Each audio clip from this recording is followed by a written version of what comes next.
his dad.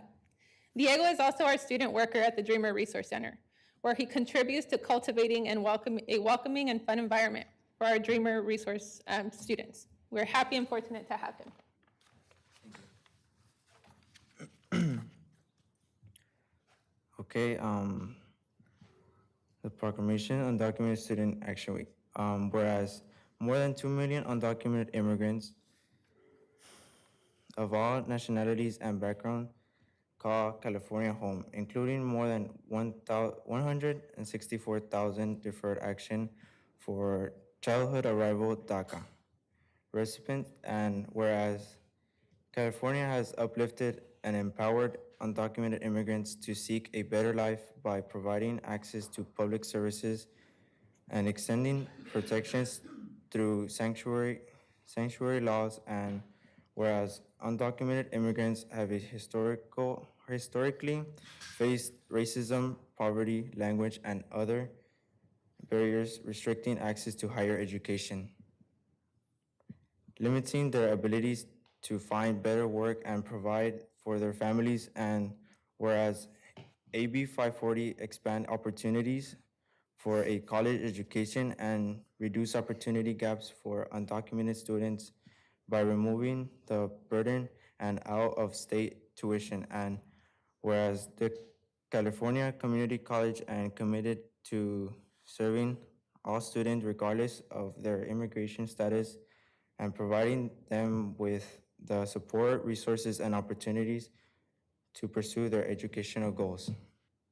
And whereas rising political tension and antagonistic view regarding immigrants spurred the creation of an annual California community college undocumented students action week, USA, focused on advocating for resources to better support our undocumented students, and whereas the 7th annual USA will bring us together undocumentation, Dreamer Liaison AB 1645 administrator, faculty, and student across 116 colleges to engage in state, federal, and local action to support undocumented students in their goal of earning a college education. And whereas collective budget and legislative advocacy during USA has led to funding for undocumented resources center and undocumentation, the creation of the immigration legal services project, the expansion of AB 440 eligibility and protection of DACA, and whereas this year's USA will focus on building board awareness about the ways in which institutional, state, and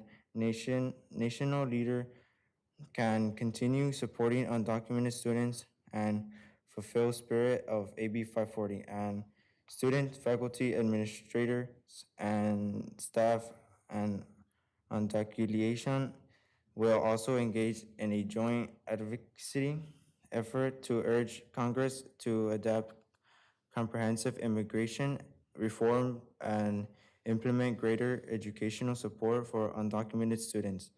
And whereas the California Community College must continue to combat persisting inequalities among this underserved population, develop pathways for foster access, equity, and inclusion, and advocate fiercely for the necessary political and resources. Now therefore be it proclaimed, for College of the Desert relentlessly support college access, inclusion, community, and success for all undocumented students, and be it further resolved that the College of the Desert, all faculty, staff, administrators, and students to celebrate the significance of AB 540 in empowering undocumented students to pursue a college education, and be it further resolved, the College of the Desert will participate in Undocumented Student Action Week and cultivate policies, producers, and best practice to support undocumented students in their pursuit of a college education. And be it further resolved, that College of the Desert calls on Congress to adopt comprehensive immigration reform and provide financial resources for undocumented students through budget reconciliation. I want to thank you, Diego. You Thank did you. an excellent job on reading that. That was extremely difficult to read. I would have been struggling myself. So thank you very much. If I were there, it'd be a standing ovation. And Victoria, thank you so much for bringing him forward to read that for us. Again, thank you so much, Diego. You did a great job. And now we'll go on to 4.05, Proclamation of National Native American Heritage Month. Before we read this proclamation, I believe President Hope has a brief update on some related upcoming plans for the college. President Hope, please proceed. Thank you, Chair Stefan. I believe it's important that we highlight some of the ongoing work that's occurring at the college as it relates to cultivating our relationships with our Native and tribal partners. Before next calendar year, this proclamation will undergo some revisions that will incorporate the combined efforts of our internal diversity committee, along with input from our Native American partners at the California Indian Nations College, and also the Cahuilla Tribal Council.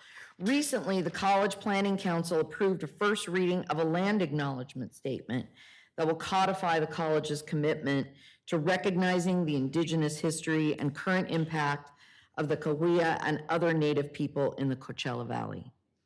In addition, the college is continuing to seek ways to improve and expand its relationships and partnerships with our Native American communities, as well as exploring opportunities to show our support in much more prominent and public ways. We're excited to continue these efforts, and I want to personally thank the Diversity Committee for taking charge of some of those efforts as it relates to our land acknowledgement, and we look forward to bringing that to the board.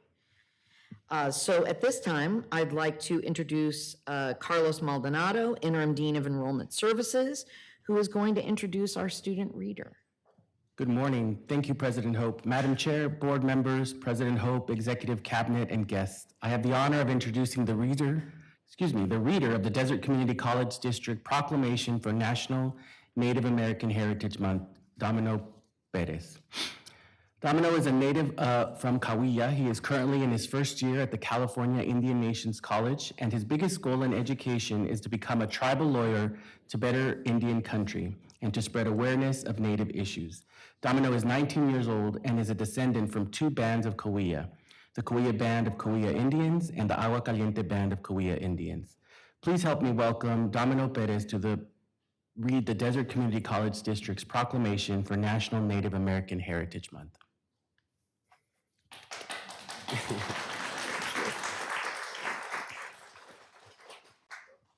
Miyohue Netoyo Domino Perez, Neki Nonke Antoinette Perez, and Naheng Kuya Nach.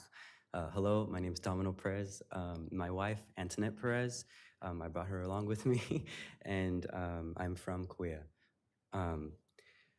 Proclamation National Native American Heritage Month. Whereas our nation is inextricably linked to the history of the indigenous Native Americans who first inhabited this great land, and whereas their history speaks to us through the names of our cities, lakes, rivers, and whereas California Governor Gavin Newsom, my cousin, issued a state proclamation declaring November as Native American Heritage Month in 2021. And whereas College of the Desert celebrates Native Americans with growing community partnerships and commitment to continue supporting the educational and overall success of our Native American students, families, and community members.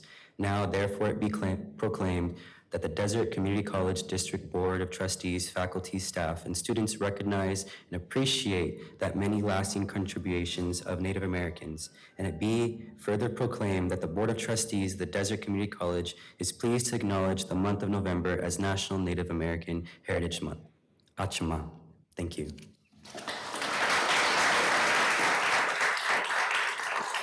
Thank you so much. That was a wonderful reading. And we'll be working on that to make it even better for futures. So, Carlos, thank you for introducing Domino. And let's see, we're now to 4.01, Proclamation for the Veterans Military Families Awareness Month. President Hope, could you please help us introduce our reader for this proclamation? Thank you, Chair Stefan. Yes, it's my pleasure to introduce Carrie Tate Meyer and Donnie Prince, both superheroes who support our veterans here at College of the Desert. And they're going to introduce our student reader.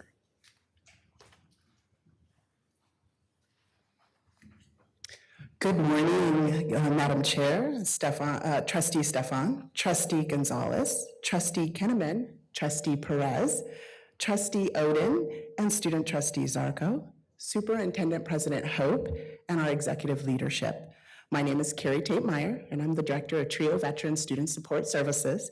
And with me is Donnie Prince, our Veterans Resource Center Resource Specialist and VA Certifying Official. It is our distinct privilege and honor to introduce to you our student speaker.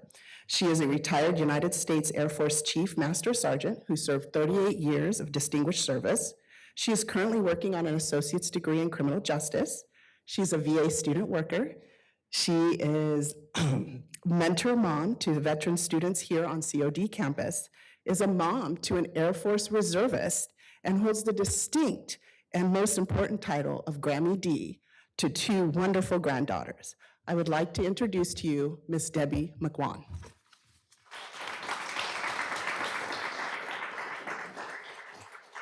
Good morning. Thank you for the opportunity.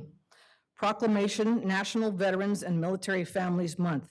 Whereas in 1921, an unknown World War I American soldier was buried in Arlington National Cemetery. This memorial took place on November 11th, with similar ceremonies occurring earlier in England and France, where unknown soldiers were buried, giving universal recognition to the celebrated ending of World War I fighting at 11 a.m., November 11th, 1918, the 11th hour of the 11th day of the 11th month. That day became known as Armistice Day. And whereas Armistice Day officially received its name in America in 1926 through a congressional resolution, it became national holiday 12 years later by similar congressional action, with the idealistic hope that World War I was the war to end all wars. However, a few years after the holiday was proclaimed, war broke out in Europe, where 16.5 million Americans took part. 407,000 of them died in service, and more than 292,000 in battle.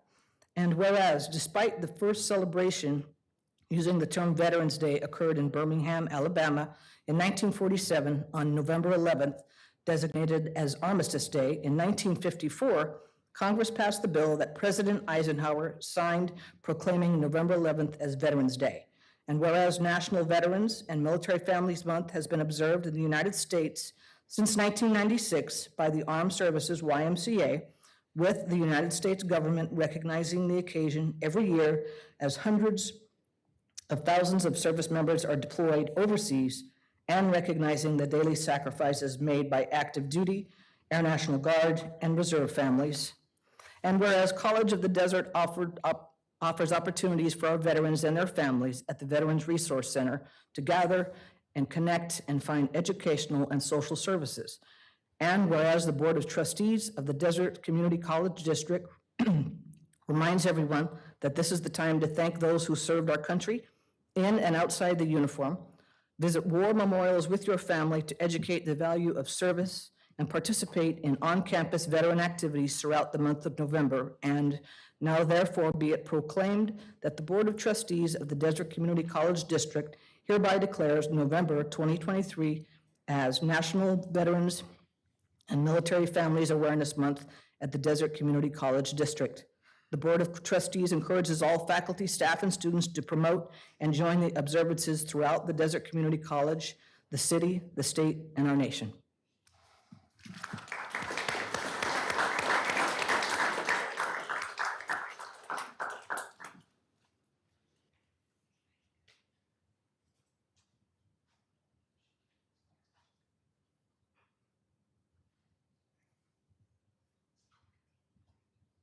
Chair Stefan, you are muted on Zoom.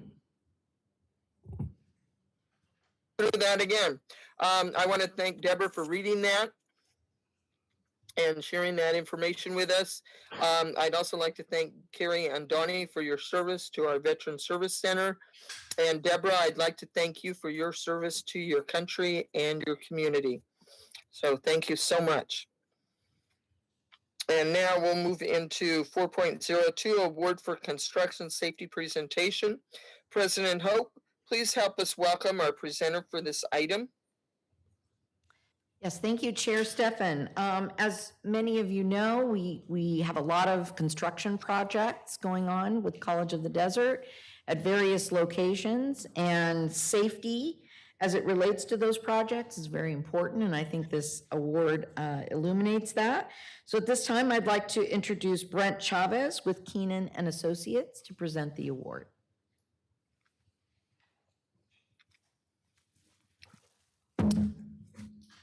Good morning. Thank you. My name is Brent Chavez. I work with the district on multiple insurance levels with property liability, workers' compensation, as well as the construction insurance that I'm here happy to present to the board today. So on behalf of the board of directors for the statewide educational wrap-up program, which is also known as SOUP for short, we want to thank you for allowing me to present this quick presentation. The district utilizes SOUP for the Indio Campus Child Development Center project. So SOUP is a comprehensive owner-controlled insurance program that is specifically designed for schools' insurance projects. So since the start of the $15.7 million project that you guys had going on, safety was always a priority. So the strong safety efforts resulted in outstanding safety performance. This project experienced only one workers' compensation claim, no general liability claims, no builder's risk claims. Just to put that in perspective as to the general industry, the construction industry on average, the workers' compensation loss ratio is about 60%. So it's a big kudos to the safety efforts of this project. So on behalf of the board of directors of the statewide educational wrap-up program, I'm proud to present these safety awards to Desert Community College District, Moss Companies, Inc., and Erickson Hall Construction Company. And I believe I saw Mac in here. So I got your plaque here, and I don't think Erickson Hall is here, but this is for the district here, so. Yes. Thank you.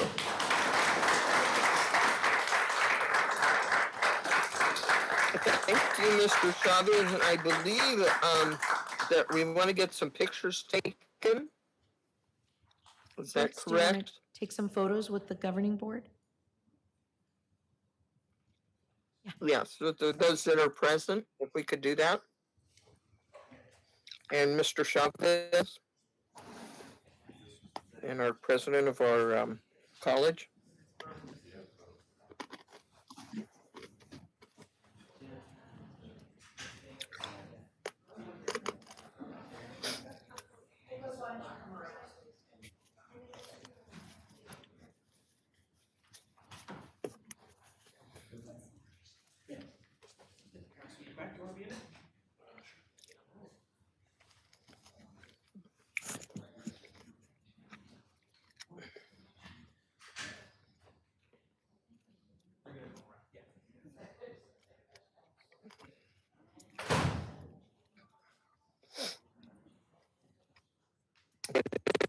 Everybody over there by the flag, maybe? Oh, here we go.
That looks like that's going to be a great picture, and I want to thank Moss and Erickson and congratulate you, and thank Mr. Chavez again from Keenan, and thank the board and the president for getting that done.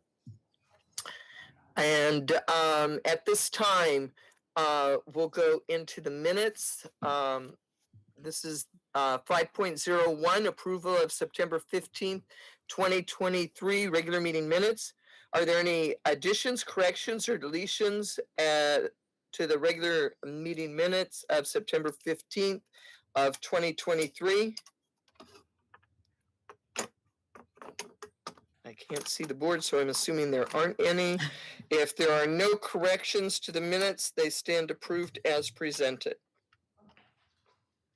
And now we'll go to 5.02, approval of the September 15th, 2023 special meeting minutes. Are there any additions, corrections, or deletions to the special meeting minutes of September 15th, 2023?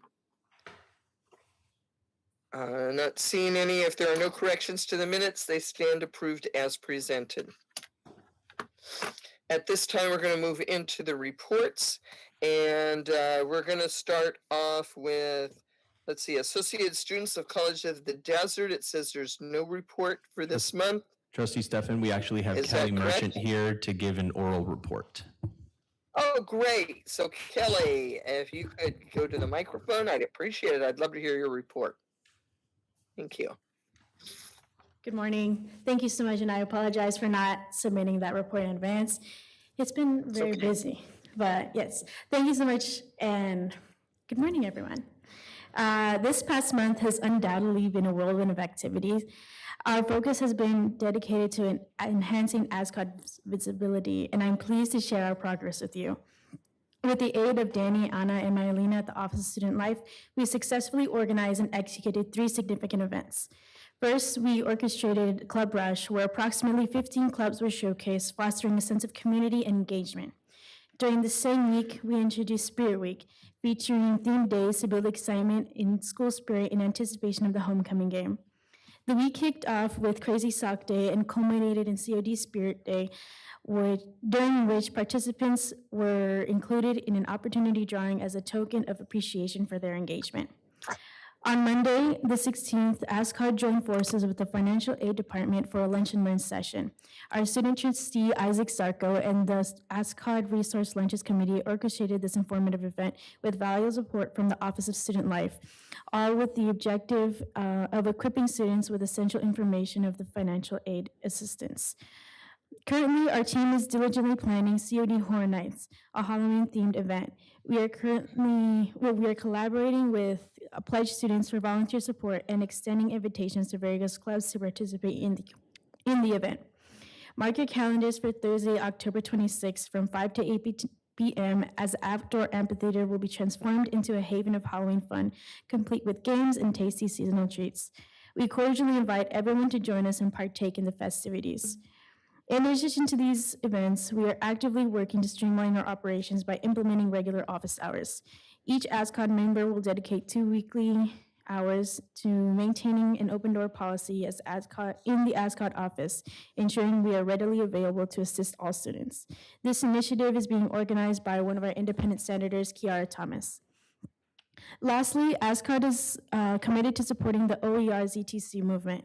Our Officer of Academic Affairs, Madigan Escobar, and Independent Senator Denzel Garcia will be the ASCOD liaisons for the OER ZTC committee, with the goal of recognizing and appreciating professors who are currently pioneers of these invaluable resources. We are proud to be working together with the college to combat the textbook cost epidemic. Thank you for your time. Thank you so much. That was a wonderful report. I'm always glad to hear what's going on with our students at the college. Next, College of the Desert Foundation. Kathy Abbott, Foundation Executive Director.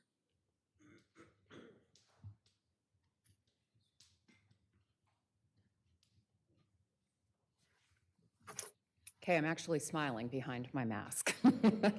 And my glasses are fogging up.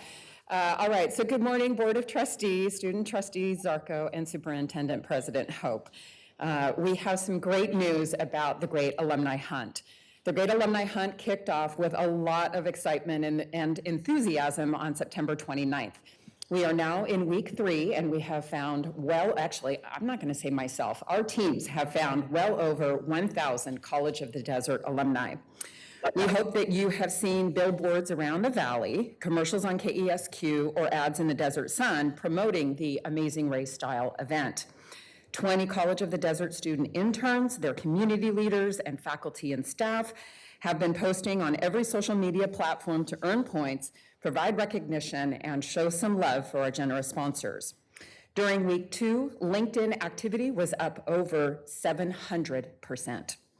On October 25th, our culminating event at Acrisure Arena will celebrate the hard work of our students and their team leaders. We anticipate at least 1,200 COD fans filling seats to celebrate our quest to welcome former students back to COD and once again engage them with our beloved college.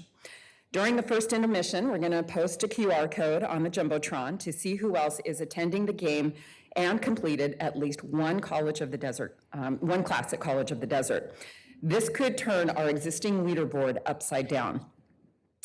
So during the second intermission, we're all going to go down onto the ice to recognize and thank our sponsors. We're going to play our promotional video and announce our scholarship winners. Fundraising tickets are available online, so we hope that you will consider purchasing a few, which will support our Fund for Student Success, and join us for this valley-wide celebration of College of the Desert. I would like to once again thank our sponsors who helped to make the event visible and successful: Eisenhower Healthcare, Jordan Schnitzer and the Harold and Arlene Schnitzer Care Foundation, Amazon, Renova Solar, the Desert Sun, Toyota of the Desert, KESQ, First Bank, Valley Sanitary District, and Visit Greater Palm Springs. We have also captured data of 124 alumni who indicated that they are interested in returning to COD to finish their studies. Stepping out for COD, I have some very exciting news to share about this year's Stepping Out for College of the Desert. The committee has decided to make one big change, and that is we are going to move the event from the traditional McCallum Theater to the show at Agua Caliente Casino.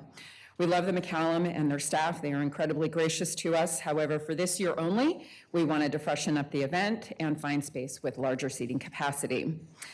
We're also excited to announce that we are confirming Leanne Rhymes as our entertainer for the April 4th, 2024 performance. Leanne Rhymes began as a country singer, but quickly crossed over into pop and other musical genres. She sold over 48 million records globally, won 2 Grammy Awards, 3 Academy of Country Music Awards, and at the age of 14, she won the Best New Artist, making her the youngest solo artist to take home a Grammy Award.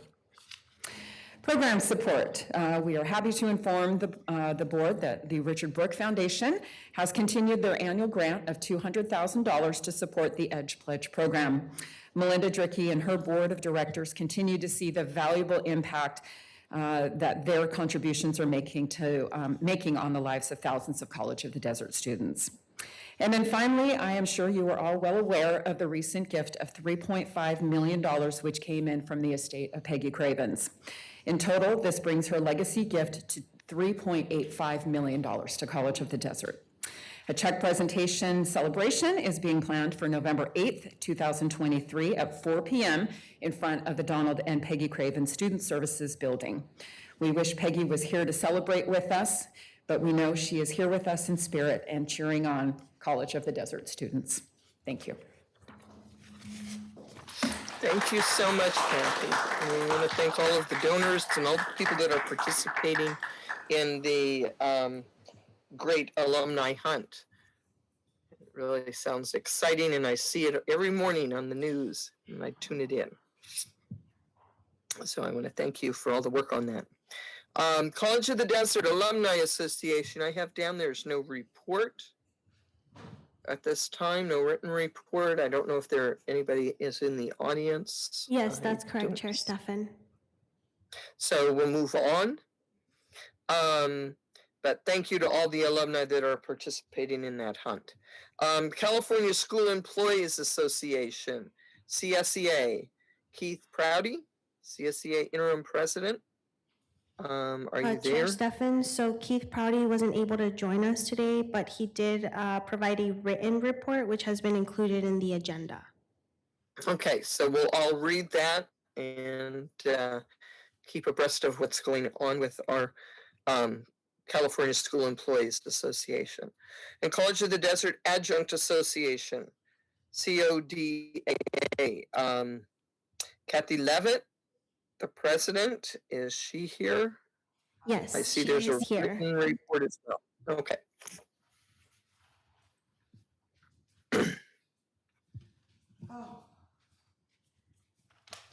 I'm all Good to right. see you, Kathy.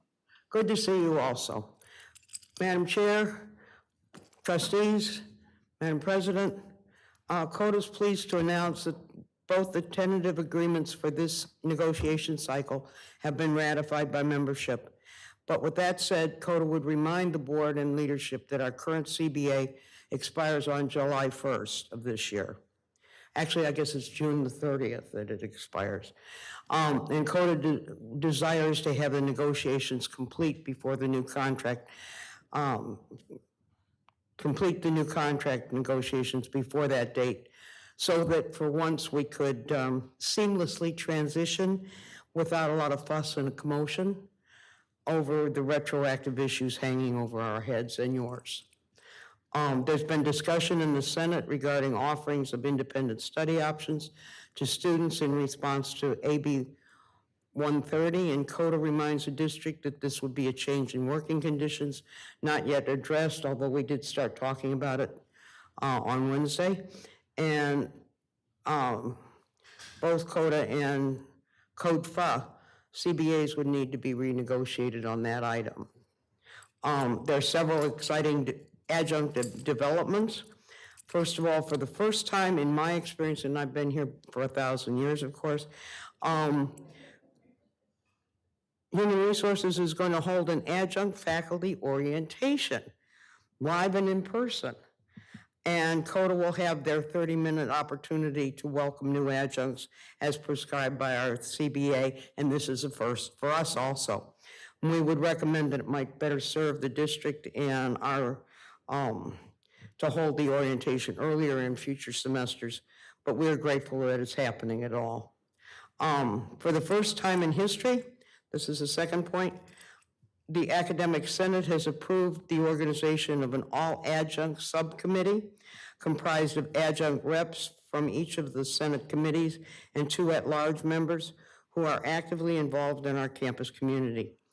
CODA is fortunate to have, COD is fortunate to have adjuncts who are passionate about supporting achievements for our students and interested and willing to contribute to the growth of the college. This is the product of the persistence and hard work of adjunct Senate reps, Christina Dedeaux and Sarah Gaeti. CODA thanks Senate President Corbin Wild for her participation in this initiative. And as with all good things Senate, nothing would have moved forward without the good auspices of Cheryl Etter. This subcommittee has chosen as their first project updating this adjunct faculty handbook, which hasn't been touched since 2009. And CODA stands prepared to aid in this effort in any way that's deemed appropriate. There are some little glitches surrounding this, but I think we can come to some kind of satisfactory reorganization of the idea. And third point we wanted to make that we think is exciting is that ESLN is instituting a new online training to prepare adjuncts and full-time faculty in the procedure for how and when to submit positive attendance. And positive attendance seems to be a very ethereal kind of a concept here because nobody can give us a list of what departments actually are required to do it. But we're hopeful that that'll come up soon. Anyway, the adjuncts tell us that the ESLN is the only department in which there is a formal procedure and training available to adjuncts, and with this update, it should make it even smoother. CODA thanks Dean Pappas for his leadership in this and hopes that other departments will adopt similar procedures and training to help their adjuncts meet district's expectations. And with that, I say thank you very much. Thank you. Thank you for such a nice report. And College of the Desert Faculty Association, CODFA, it says there's a written report submitted. I don't know if anybody's here to. Yes, that's correct. A give written verbal report was submitted. And there's no one here to give a verbal. Is that correct? Correct. Okay. Okay, so we'll move on and we will read that report. And the Academic Senate, Dr. Corbin Wild, from the Academic Senate President, if you could come to the podium. I believe you're in the audience.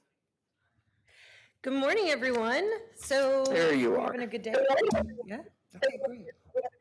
Good morning. Yes. Okay, great. All right. So at our most recent academic senate meeting, sorry, the feedback is making me bonkers. We engaged in a critical discussion surrounding diversity, equity, and inclusion. We proudly and unanimously passed a resolution endorsing the off-cycle hiring of ethnic studies faculty. We wish to express our support for actively pursuing the hiring of new faculty members who specialize in this area, as our students will need these courses in order to fulfill their Area F requirements for CalGETC.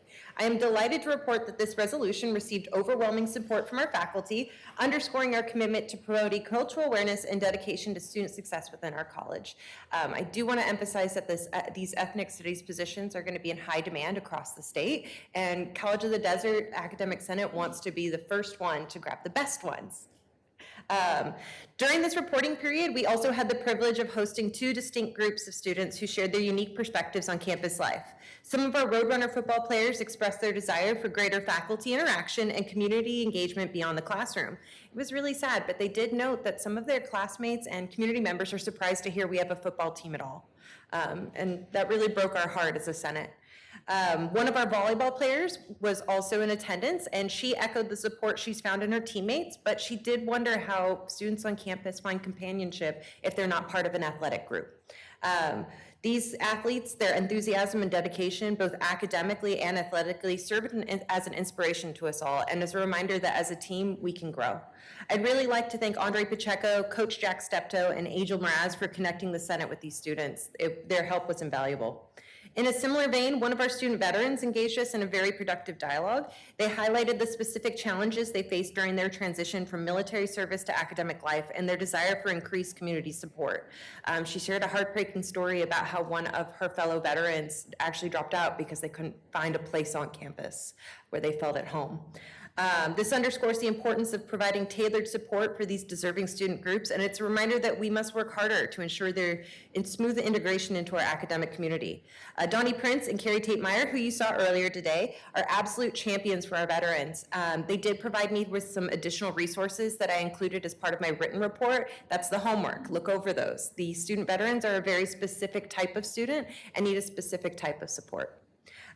We can do better, and I know we will. The conversations with our student athletes and veterans underscore the vital need to strengthen the sense of community on our campus. We must find ways to make our students, no matter what they're participating in on campus, feel connected beyond the classroom and encourage their involvement in extracurricular activities. This, we believe, will significantly enhance our students' overall educational experience and further align with our commitment to a holistic approach to education. Our Academic Senate remains dedicated to advancing the academic and social well-being of our students. We're excited about the journey ahead, including welcoming new ethnic studies colleagues as soon as possible, and our ongoing efforts to enhance a feeling of community presence on campus. Together, students and faculty and all of us, we are going to make a brighter future for COD. Thank you.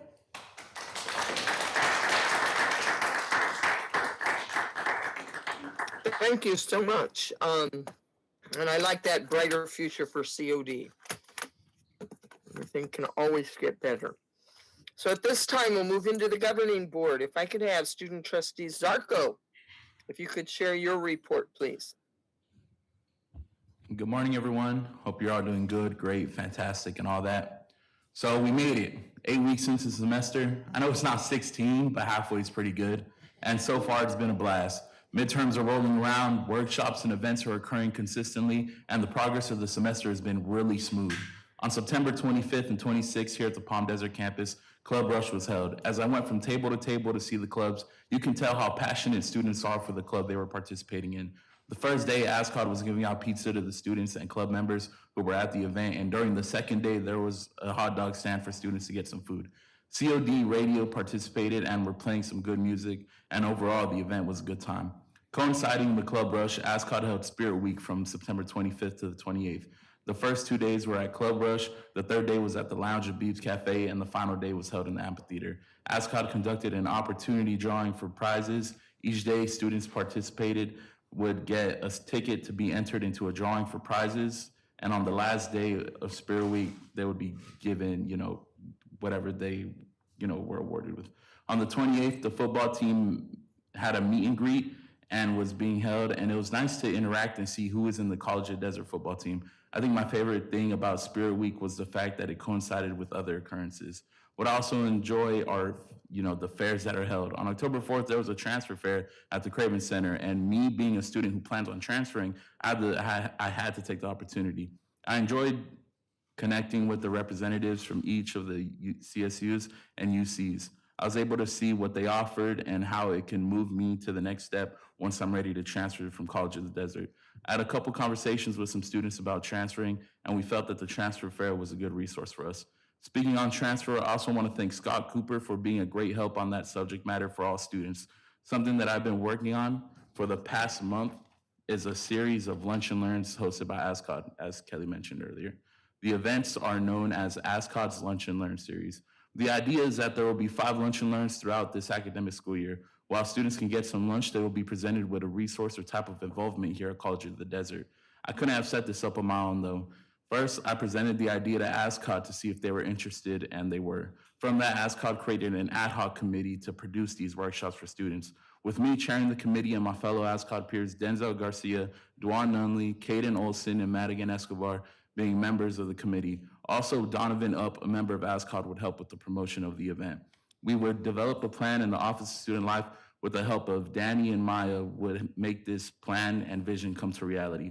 Also, President Hope and Dean Maldonado have been a great help in guiding me on how to host such an event. Our first Lunch and Learn was on October 16th, and the topic was on financial aid, with the director, Milligan, giving the presentation. As of writing this report, the event did not occur, but I was sure that it was going to be a success, and so it was. We were serving 32 students, and from that, all the sandwiches were taken. And during the event, the presentation was very well, presented, and there was questions left and right from students. So it was great to see that it was a good resource there for students to have. As we are in the middle of the semester, I just want to show my gratitude to all those who put a smile on the faces of us students, as the workload might have become too heavy or stressful for some, whether it's from the professors, administration, other students, or even the squirrels outside the dining hall. It means a lot. Thank you.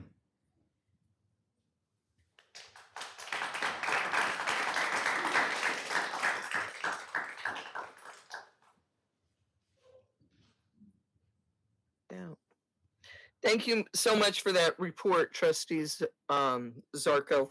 It's great to hear that the student body is so active in trying to meet needs of the students and meet the students where they are. It's really gratifying to hear that. Trustee Oden, your report, please.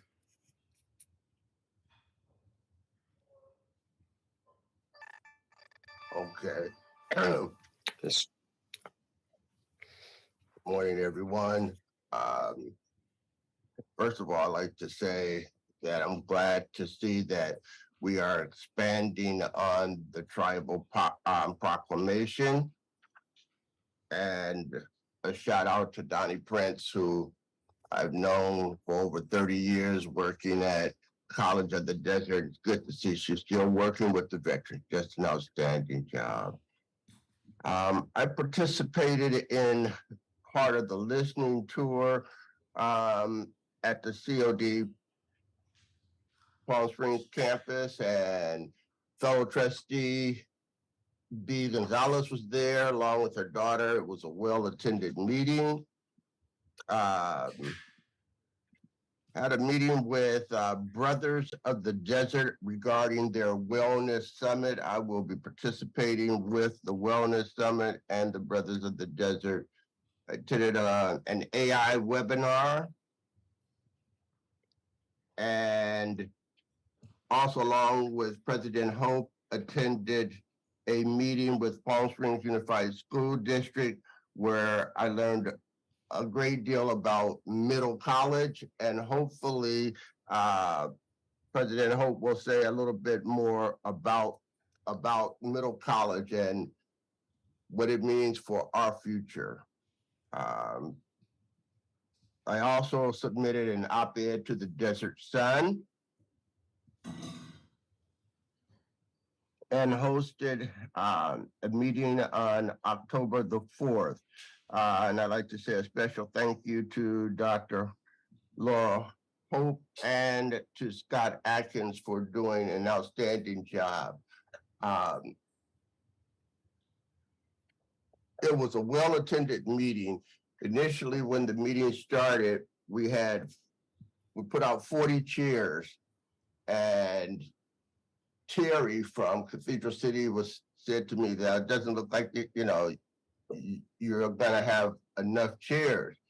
And she was right. So we put out 40 more, and we still had people standing. So I'm not sure how they counted the meeting, but it was a well-attended meeting, and the community is really excited about the Palm Springs, the Western Valley campus. And it's more than just putting up a building. The participants have invested time and coordination with programs that the community is vested in. It's not just putting up a building and saying, we hope that these people come, but it's actual people in the community working to facilitate that so that to make sure that it does happen. It's not just dependent upon the college. It's dependent primarily upon the community. And that goes for each of the programs that are being offered and the level of commitment to make sure that it happens. I attended the ACCT conference, met some amazing people. And the value of these conferences is really talking with so many people who are doing such exciting things at the various community colleges all across the country. And it's just so inspiring.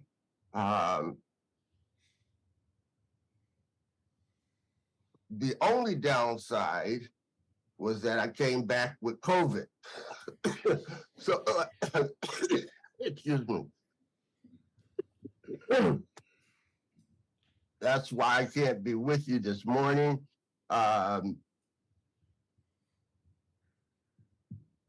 I have had several meetings with people throughout the Coachella Valley, friends from one end of the valley to the other. And the feedback is really exciting about what's going on in the community. I would like to say one thing, just add one little point of clarification, because some people read the recent op-ed piece and editorial to kind of say that since Dr. Yant has left, things have gotten better, which kind of intimated to some people that he was the problem. But I certainly don't think it was intended that way. I didn't particularly read it that way, but for those people who did, that's a misinterpretation. He certainly was a very solid contributor to the college on so many levels, and not just to the college, but to the Coachella Valley period across the board. So thank you, Dr. Young, for your service here, and we appreciate you so much. Okay, thank you.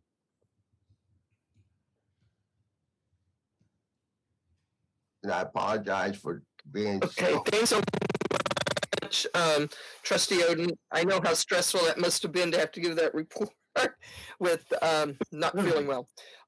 Trustee Kinnaman, if I could have you give your report, please. Yes, Trustee Stefan, and to both Trustee Stefan and Trustee Oden, I appreciate you participating remotely with us because I'm sure you would rather be in bed at this time recovering. So thank you for being here, and we wish you a speedy recovery. I too would like to congratulate President Hope for the positive editorial piece on her efforts to connect with the community served by our district. And I echo what Trustee Oden referenced related to Trustee Yant. I did not read that article in the same manner that some may had. I think it was just going back in history and talking about some of the changes that had occurred. And Trustee Yant, you were a valued member of this board. One thing that sets us apart from so many community colleges is our donors and our supporters in this community. And so Catherine was up here earlier, and she was mentioning a couple of our donors, Melinda Dricky and their foundation donating for the Edge and Pledge program. We all know the Edge and Pledge program and how transformative it's been in Coachella Valley. Another one is the late Peggy Cravens. Don and Peggy was committed for so many decades to this institution and to this valley and to our students. And when you would call on her, she would be there. I only got to meet Don in his final year, but fortunately had an opportunity to develop a good relationship with Peggy. So acknowledging these individuals and thanking them, we need to continue, and we need to continue to foster that in this valley because these individuals are transforming our students' lives. And it does set us apart from other community colleges. They see value in what you do, the faculty, the staff, and they invest here to make a difference because they know what hard work you're doing to try to make a difference. And with that, that will conclude my report. Thank you.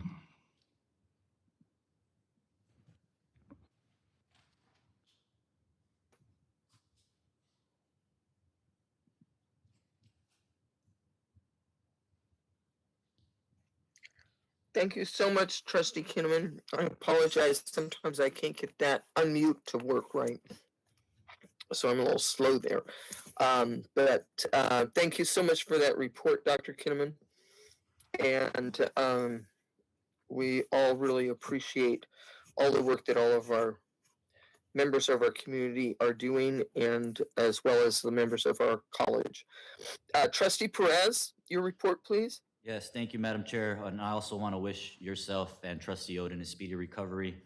I had the opportunity to attend President Hope's listening session in Coachella at the beginning of the month, and we had great community participation and a lot of great input from Trustee Perez? Yes, ma'am.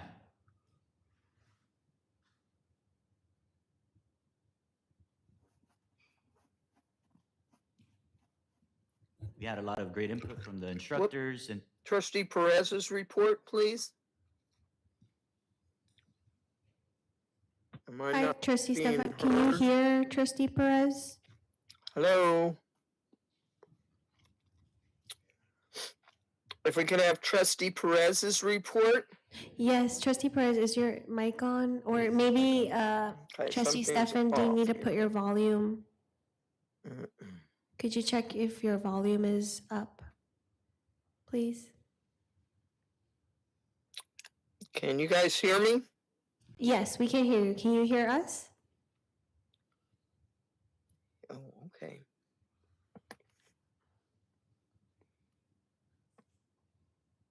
Madam Chair, can you hear me?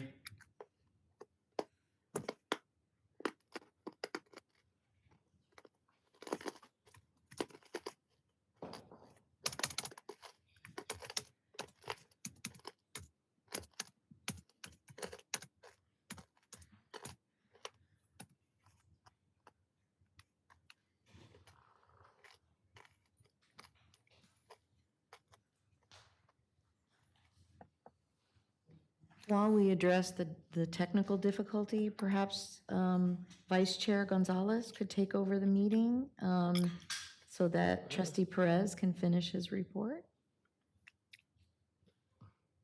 Sure. As I was mentioning, I had the opportunity to attend President Hope's listening session in Coachella, and we had a lot of great input from various members of the community, leaders in the Eastern Coachella Valley, instructors, students, and it was just it was great for her to, I guess, hear perspective in the Eastern Coachella Valley on what it is that we see for the future of College of the Desert. So thank you, President Hope, for doing that. And I know that you've been getting a lot of great feedback from throughout the community for doing those listening sessions. So we thank you.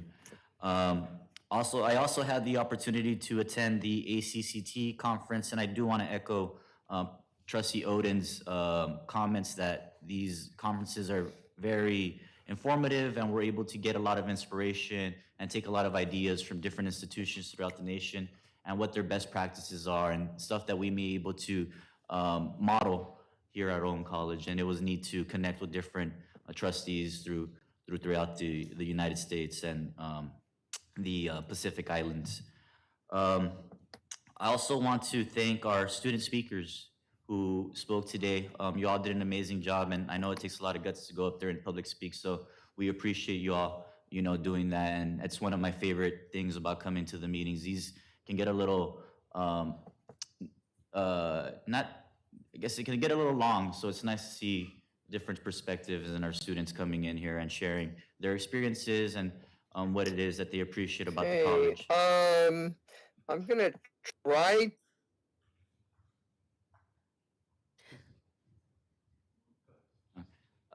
And what it is that they appreciate about the college. And this morning, when I come into campus, it looked as beautiful as it always does. So I want to thank our maintenance and grounds team for all the great work that they do, as well as, everybody on the CSEA staff, our different instructors, adjuncts, faculty, for all the great work that you all are doing. We're halfway through the semester, 8 more weeks to go. Let's finish strong. The holidays are coming up. Looking forward to that. So, thank you so much.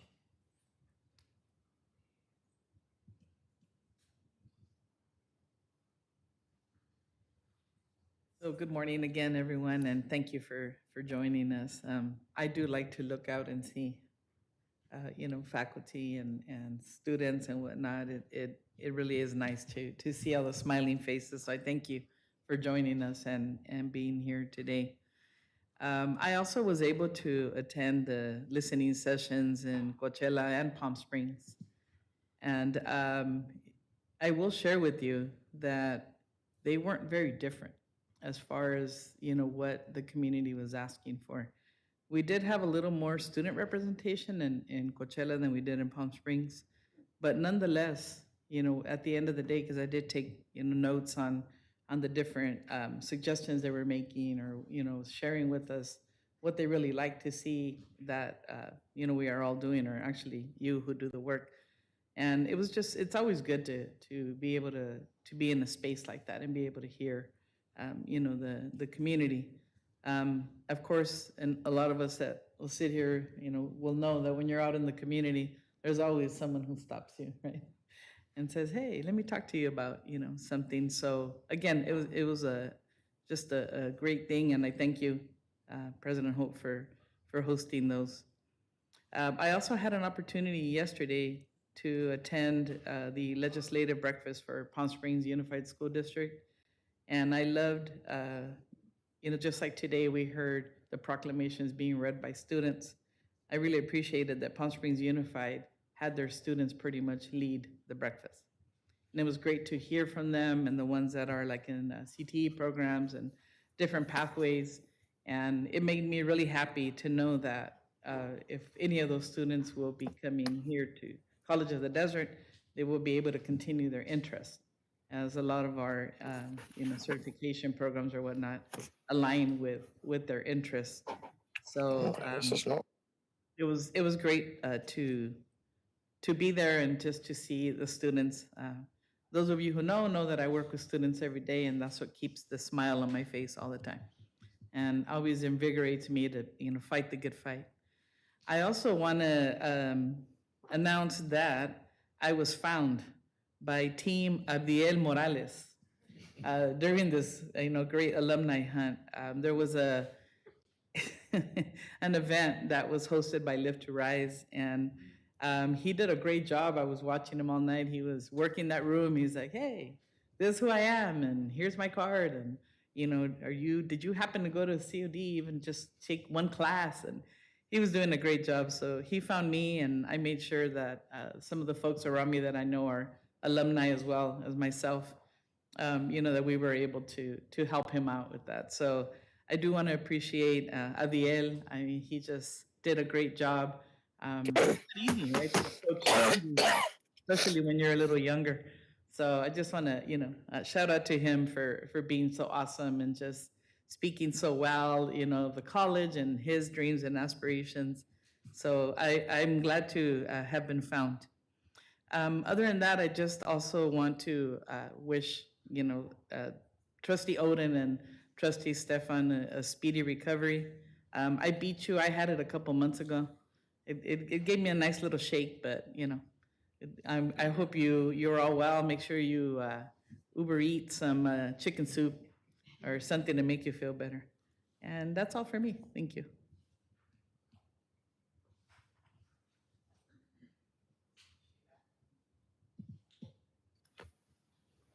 Okay, I am on again. I think I can hear everybody. So I don't know. That was the weirdest thing I've ever experienced in a long time. But but thank you for those nice words, Trustee Gonzalez. And I apologize that things aren't working better at this end.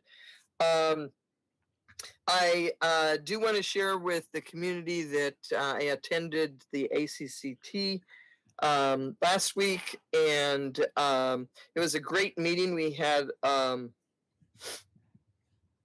a lot of interesting speakers, a lot of new plans from the national level.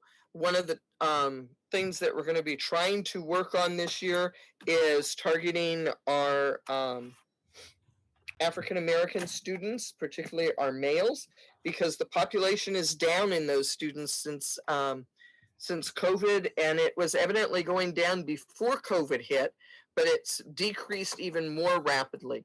So we want to try to figure out what's going on with that, and we're looking at it from a national perspective because it is not just one area of the country that seems to be impacted. It seems to be a universal issue. And so we're trying to look at it universally. And there was a one study session on my first day there that I attended all day with that. And I'll be working with a number of people throughout California and then on trying to get more resources into looking into what we can do to turn that around so that we increase our population of African American students in general. It was a great conference. Unfortunately, as Trustee Odin said, he came back ill. I came back a little ill and progressed to where I'm at now, which is not too great, but trying to make it. I'm not going to give much more of a report because I'm kind of a little dizzy right now. So if I could have the superintendent president, President Hope, if you would provide your report, I'd appreciate it. Thank you. Thank you, Madam Chair. Wishing you good health, and Trustee Odin, wishing you good health as well. I also attended the ACCT event in Las Vegas last week. Thankfully, I did not get the cooties that my colleagues did. But wanted to just note that a lot of the conversations that we are having locally are very much the same conversations that are happening nationally. How do we support our most vulnerable populations? How do we expand our enrollment? And how do we continuously meet the needs of our creditors? So a lot of themes that reinforce to me that we're on the right track, and a lot of the dialogue that we're having here at College of the Desert. A week ago today, we also had a visit from the new president, Mac Powell of ACCJC. And so he visited us for the afternoon. During that time, we visited culinary, nursing, our pantry, our Pride Center, the Burger Innovation Center, and had presentations from the Senate and the Outcomes and Assessment Committee on student learning outcomes, as well as a presentation from Student Services on EDGE and Pledge. We did all of that in 2 hours. So it was a very zippy afternoon. And President Powell was extremely impressed with College of the Desert. So that's a nice little preview for the commission as we complete our ICER, which is another report. Vice President Martinez Garcia is concluding the drafting process of our institutional self-evaluation report. Thank you, Val, for continuing to work on that and submitting on our behalf. The board will be receiving the final draft very soon, and that will go up to the commission in December. Also wanted to note that the executive team has been working on evaluating possible vendors to support some of our transportation needs that both the board and our student trustee have expressed are high priorities.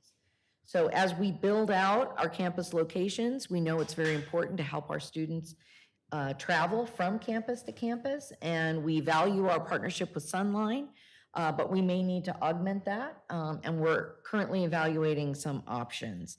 More to come on that soon.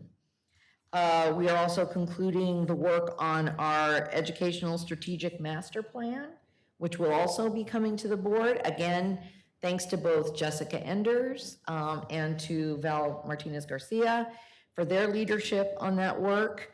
As was mentioned, we've had listening sessions going for the last month, 2 more next week, one in Cathedral City and another in Indio.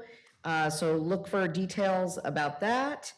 And per Mr. Oden's request, wanted to mention that our executive team is meeting with the superintendents of all 3 unified school districts on the 30th to further discuss our dual enrollment and concurrent enrollment efforts.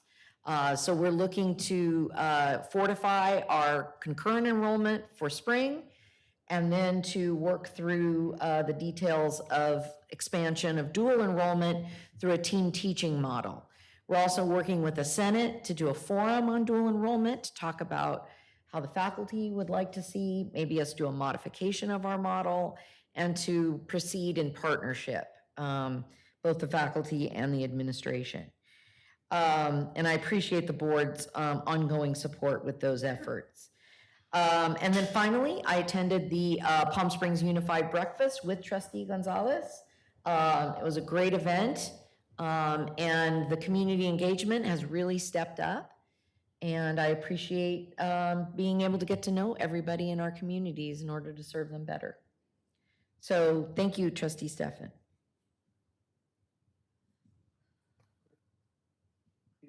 Thank you for that. Wonderful. At this time, we're going to go into consent agenda. All items on the consent agenda will be considered for approval by a single vote without discussion. Any board member may request that an item be pulled from the consent agenda to be discussed and considered separately in the action agenda. Are there any requests to separately consider any of the consent items? I have one, Madam Chair. Yes. 10.2, I believe it's number 1, the Farnsworth Group. And that's the only one. We may consider voting on that one separately, and the rest I'm okay with. I don't have any questions on. Okay. So we're going to be pulling item 10.2. Unfortunately, we have to pull all of 10.2, and then you can single everything out when we get to that point. Okay. So we're going to pull item 10.2 to be considered separately. Do I have a motion to approve the consent agenda with the elimination of 10.2? So moved. Thank you. Is there a second? I'll second. I think I heard somebody say second, okay. Yes. It's been moved and seconded to approve the consent agenda as presented with the, having 10.2 pulled to be considered separately. Could we have a roll call vote, please, President Hope? Student trustee Zarco. Aye. Trustee Odin. Aye. Trustee Kinnaman. Trustee Pettis. Not here. Trustee Gonzalez. Aye. Trustee Stefan. Aye. Motion passes. Okay, and then, item 10.2 was, pulled from the consent agenda and will be,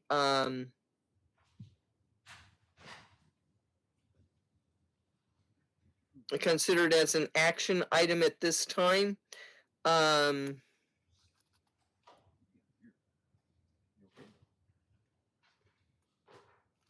So we're gonna start with that. 10.2 was approval of expenditure contracts, agreements, non-monetary agreements, revenue agreements.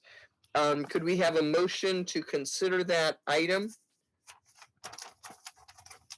Madam Chair, just as a reminder, I believe the request was to divide number 1 from the rest of 10.01. Yes, that's Yeah, correct. so. My whoever apologies, makes the- 10.02. So I need somebody to make a motion with that in it then? Yes, I Let's would go ahead. motion, and again, I would ask that it be considered as a separate vote, Separately. number 1, yes. Okay, so we're gonna consider 10.02 as 2 items. One will be part 1 and one will be the rest of 10.02. Is that correct, Yes.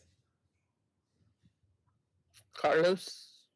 So it'll be 2 separate items. Yes, Madam Chair. Okay, and we have a motion. Can we do the motion for both simultaneously, or do we have to have one and then the other? No, Madam Chair, take each individually. Okay, Yeah, you should will we do the take number one one first. item, the one that was pulled first, right? Correct. Okay, so we're gonna be looking at item 10.02, part 1, the first part of it there. And that is the motion that you're putting on the table. Is that correct, Trustee Gonzalez? Yes. Okay, I need a second to that motion so that we can have discussion and consider it. Second. Okay, thank you. So it's been moved and seconded that we consider 10.02 item 1. Is there any discussion? Trustee Gonzalez, would you like to speak to that so that? Yes, so I reviewed the item and I also, reviewed all of the attachments. And I wasn't really clear. I see the service is close to $1 million, but it had a lot of words. It was a long document, but it seems like we're hiring a consultant to consult with consultants to consult. I very unclear as to what the function is that we are purchasing for $1 million. So if anyone could provide some clarity. So Trustee could, Gonzalez? President Hope? Madam Yeah. Chair, if I can call Mac McGinnis Okay. to provide some clarification to the governing board for their discussion. Thank you.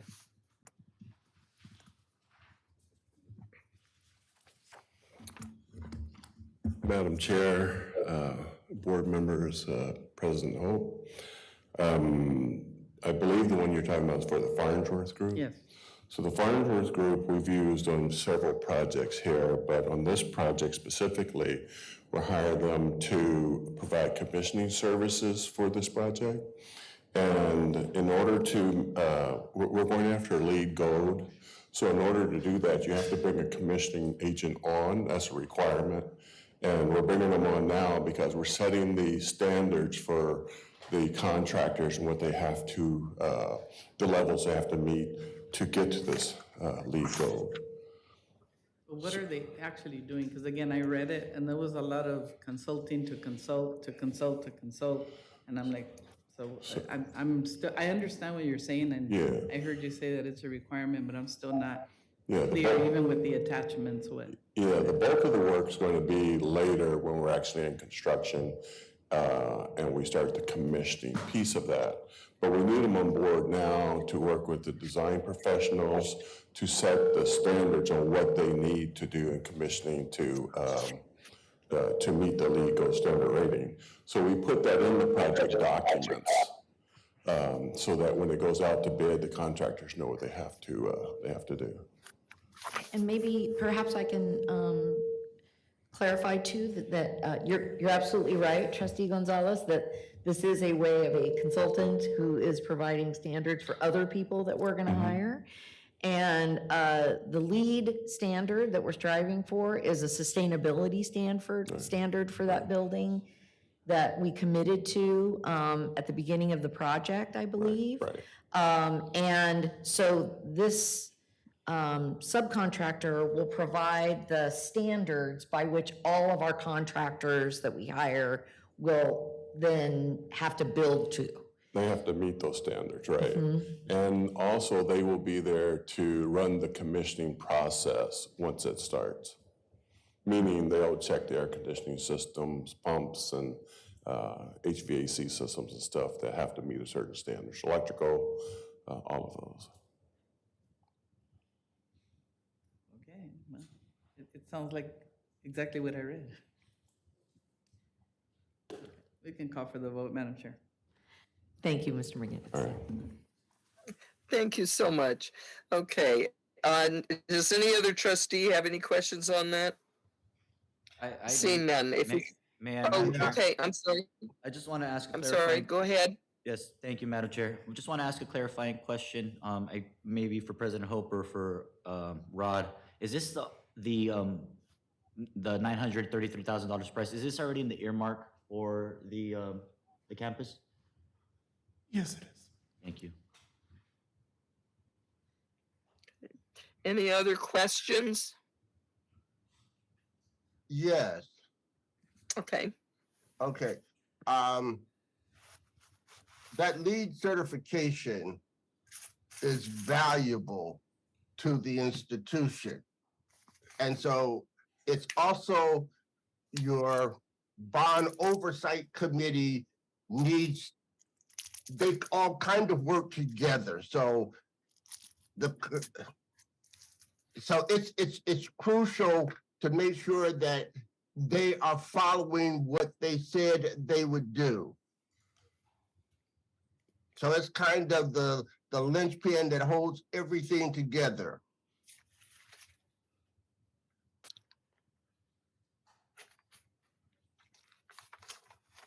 Okay. Anything else from any board member? Seeing nothing else, we'll go to a roll call vote. President Hope? Student Trustee Zarco. Aye. Trustee Odin. Aye. Trustee Kinnaman. Aye. Trustee Perez. Aye. Trustee Gonzalez. Nay. Trustee Stefan. Aye. Motion carries. Okay, and that brings us down to the rest of 10.2. If I could have a motion to approve the rest of item 10.2. So moved. Thank you. Is there a second? I'll second, Madam Chair.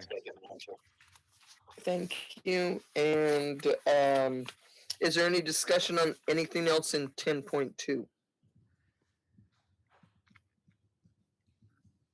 Seeing no one's hand or any acknowledgement there, could we have a roll call vote, please? Student Trustee Zarco. Aye. Trustee Odin. Aye. Trustee Kinnaman. Aye. Trustee Perez. Aye. Trustee Gonzalez. Aye. Trustee Stefan. Aye. Motion carries unanimously. Thank you. And that brings us to action agenda 12.01. Approve a letter of support for Dr. Bonnie Steffen to be nominated to an Association of Community College Trustees Committee. As mentioned during item 2.02, this letter of support is required in order for me to be considered for a committee position with ACCT. Do I have a motion to approve item 12.01 as presented?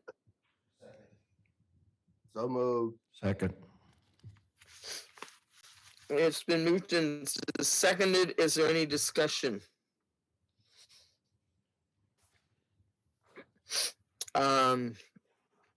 Just so everybody knows, these are usually they're 2-year terms, but each year you have to have the letter from the board and reapply, even if it is the second half of the 2-year term of the committee. And that's what this is.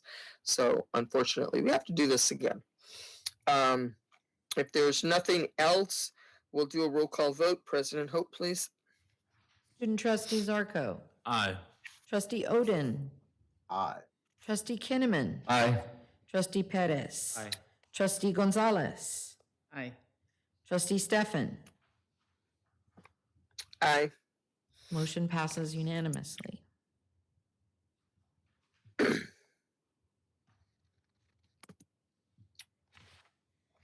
Let's see. Now we're down to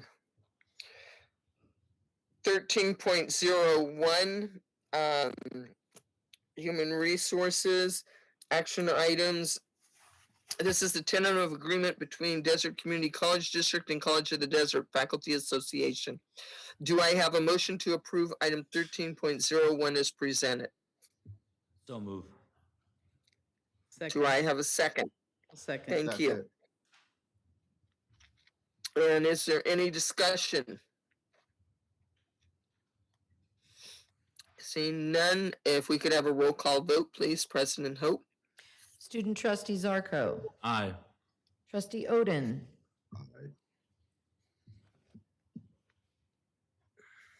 Trustee Odin. Aye. Thank you. Trustee Kinnaman. Aye. Trustee Perez. Trustee Gonzalez. Aye.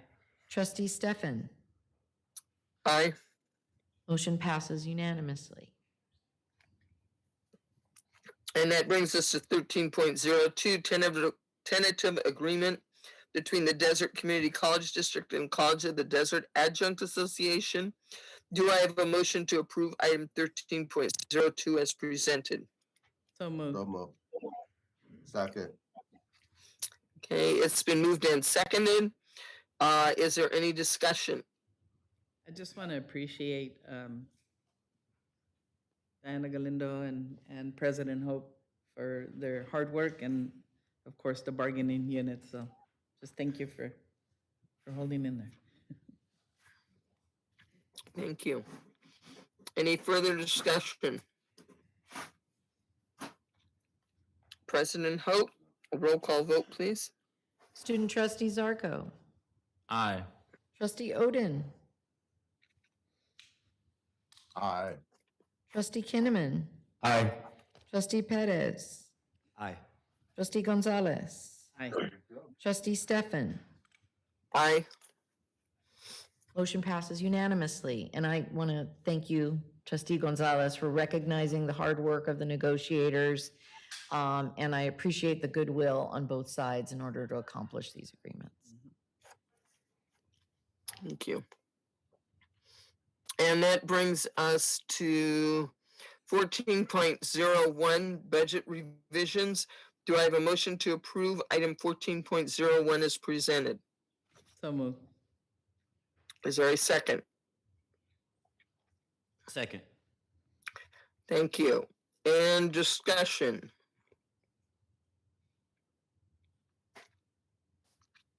Seeing no discussion, if we could have a roll call vote, please. Student trustee Zarco. Aye. Trustee Odin. Aye. Trustee Kinnaman. Not present. Trustee Perez. Aye. Trustee Gonzalez. Aye. Trustee Stefan. Aye. Motion carries. Okay, and that brings us down to 15, which is a discussion for the Board of Trustees. This is 15.14 is 2x2 meetings, COD and trustees. COD trustees. Before we open up the discussion on this item to the trustees, I'd like to ask President Hope to provide a brief rationale to explain this item. President Hope? Thank you, Madam Chair.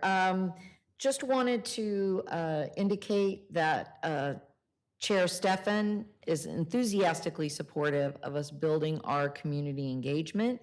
Part of the way we do that is by connecting regularly with our municipal partners. And so in order to advance the cause of scheduling 2x2 meetings, one of the things that we wanted to put on the agenda is, first of all, a recognition that this is a direction that we want to go, at least on an annual basis, to meet with our municipal partners. We have 6 cities where we have campus sites, and so we're going to start with those 6 cities. Trustee Stefan has asked that I put together a survey for all of the trustees to indicate which of the cities they would like to join part of the 2x2 meetings. I would encourage the trustees, consistent with our training, that they could choose the cities where they have direct constituents that were part of their election district, but they could also choose to participate in areas that were not part of their election district, as the board represents the entire region. So there'll be a survey coming from my office for all of you to rank your preferences so that we can get those meetings started. Chair Stefan? Okay, do we have any information on each of these cities that we could present at this time or not? I'll be putting that in the survey, Chair Stefan. So when you get the survey, I'll also be including information about how many students that we have in those communities, some of the things about each campus site in those communities, so that the trustees have a little background when they make those decisions. Thank you. And does any board member have anything that you'd like to ask about these? I know in the past we've done this a little bit differently. It's been primarily geared to the campus that was going up in that area, but now we're trying to look more at a broader perspective and see what we can do to create goodwill with each of the cities that we have a campus in to start, and then later go into some of the cities or communities that we don't have campuses in, and also have 2x2 meetings to keep those communities abreast of what's going on as well. So does anybody have anything they would like to add to the discussion?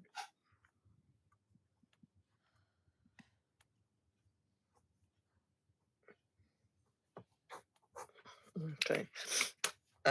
We will be bringing this back after we complete the survey so that we can have a little more formal discussion on that. And hopefully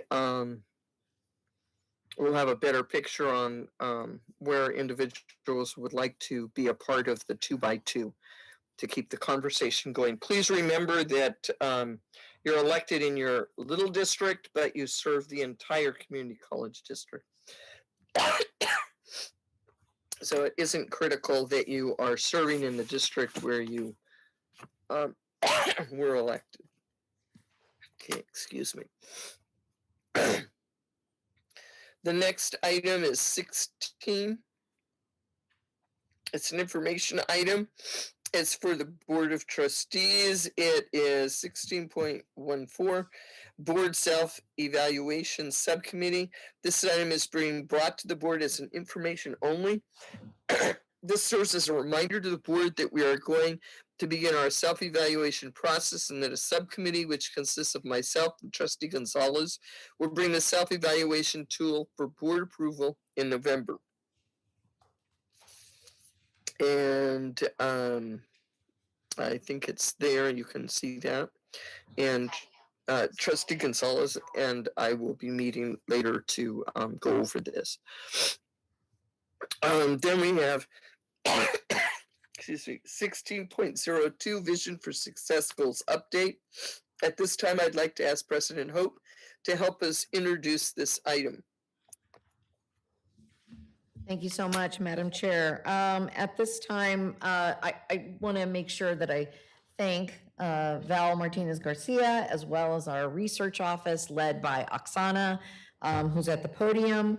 One of the board's most important responsibilities is to monitor progress, milestones, and improvement efforts. And so I've asked Oksana to present to the board today the last snapshot that the board had regarding some of these important milestones was 2019. And so we need to make this an annual event, which we will work to do. And just want to say, Oksana is an amazing leader in the research field. She has done a tremendous job. Just in the 4 months that I've been here, I've seen her remake, revamp, and implement a number of structures to improve our research modeling. So thank you so much, Oksana.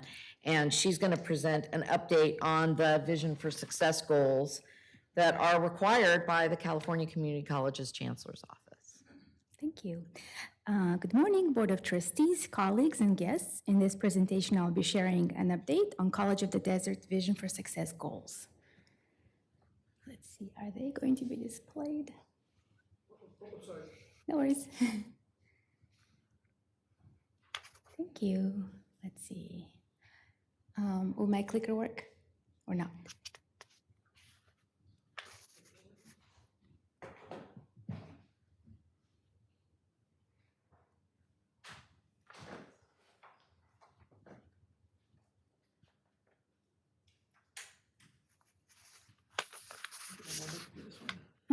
Everything. Oh, wait, let's see. There we go. Thank you. That should work. Thank you. All right.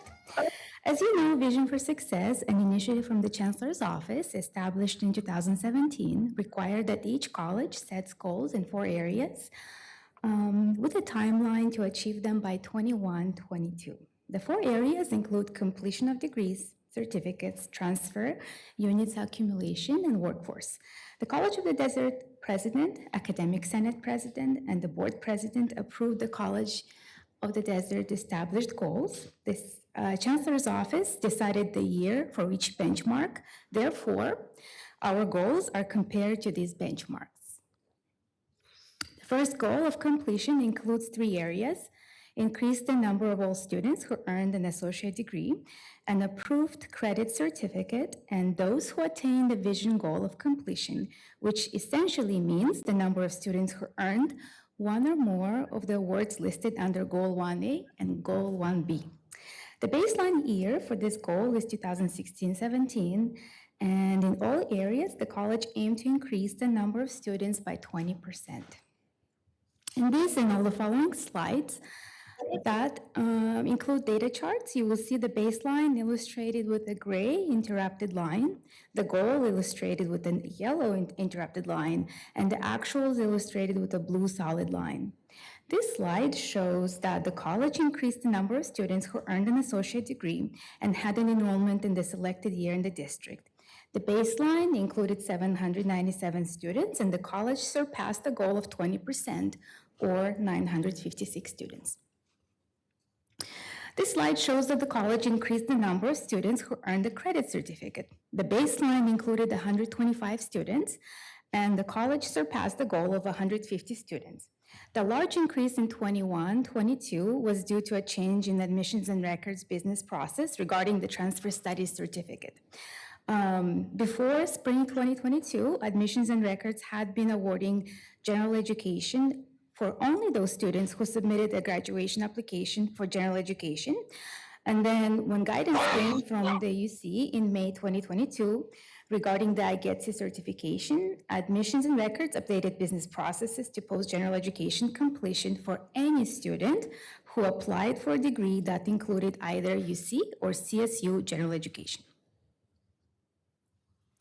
The college also increased the number of students who attained the vision goal of completion by earning 1 or more of the awards and having enrollment in the selected year in the district.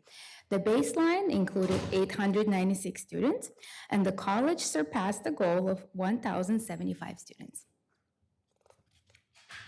The second goal of transfer included increasing the number of students who earned an associate degree for transfer by 35% with the baseline year of 2016-17, and increased the number of students who transferred to CSU or UC by 35% with the baseline year of 2015-16.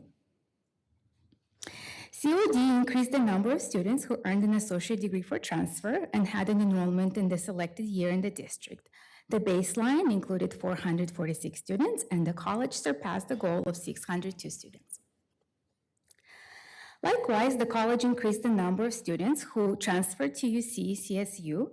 These are the students who earned 12 or more units, exited the college, and enrolled in CSU or UC in the subsequent year. The baseline included 423 students, and the college surpassed the goal of 571 students. Oksana, can we pause on that slide for just a moment? I think this one is particularly important from my point of view because remember that during the same time period, the college also lost some enrollment. So the numbers increased significantly even as we had fewer students who were enrolled. So, well, at least in the latter part of the chart. So I just want to make a note of that. Okay. The third goal established by the college was to decrease the average number of units accumulated by all students who earned an associate degree for the first time in the selected year by 9%, with the baseline of 2016-17 year. Although the college decreased the number of average units from baseline of 90 to 82, the college is still working towards decreasing the units to achieve the goal of 79 average units. The last set of metrics are related to workforce and are to be increased by 7%.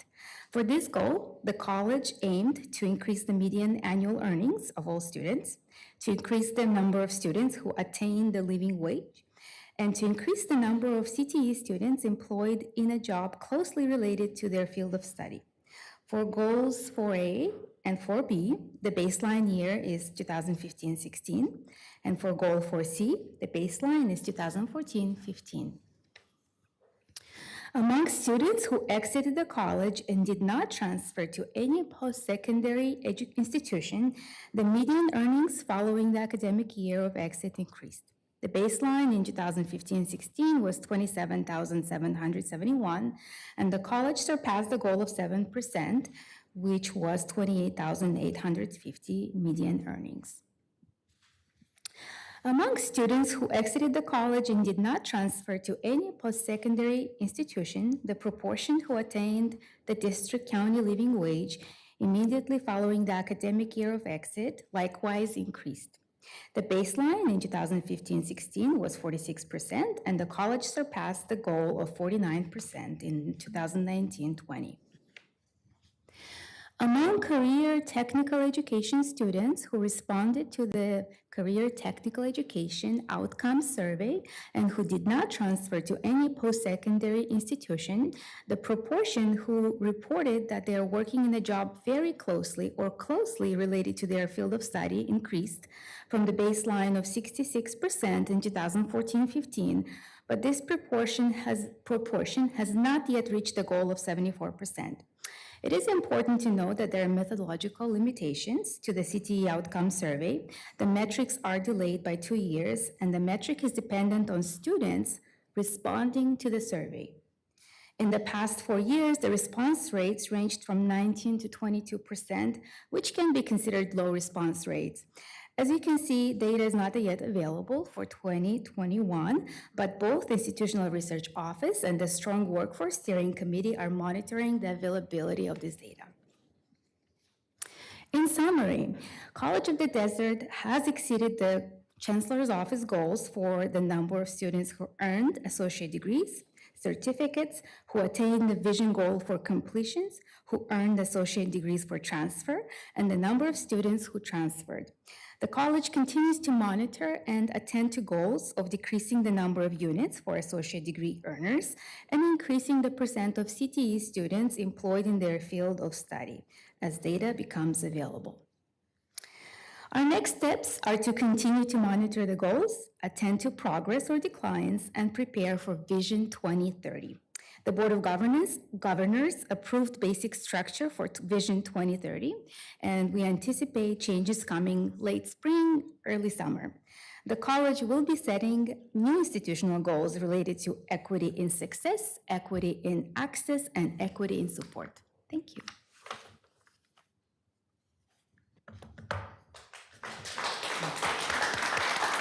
Thank you, Oksana. That's beautiful. Oksana, can you come back to the podium in case some of the trustees have questions? Yeah. That was a really wonderful report, Oksana, and it looks like really, really good, considering what we thought we might be getting. Are there any questions from the board on this? I just want to say thank you. Of course. That was great to see, and I just want to thank everyone, because I know this is a collective effort. So It is. from our advertising to our instructors to our, executive cabinet to everyone, and just want to say thank you for that. It's really exciting to see, that kind of It is. progress. So thank you very much. Of course. Yeah, I want to Any other? echo Trustee Gonzalez's comments. Thank you, Oksana. Thank you for the presentation. Thank you, Val, for all your efforts. And as well as everybody responsible for all this great work. This is really impressive. Scott Cooper, shout out to you, man. That's amazing, despite the circumstances that we were in. Thank you so much to everybody. Any other board members want to respond anyway? And Oksana, I want to thank you, and I want to thank our community for backing us with support for our students through the foundation and trying to help us locate all the faculty that helped us locate our students during the COVID and help to get them on task again, because that was a really difficult time, and to get results like this, I mean, this is really outstanding. I think this is just really great. So I really want to thank everybody that worked on this, and Oksana, that was a wonderful report. Gave us a lot of hope and a lot of positiveness to go forward with. Okay. And thank you, President Hope, for having that report brought to us. Then we have 16.03. October 2023 Capital Projects Report per resolution of 012122-3. This item is brought to the board as information only, but we do have representatives here from us. And if there are any questions, are there any questions from the board? I hope you've had an opportunity to look through this.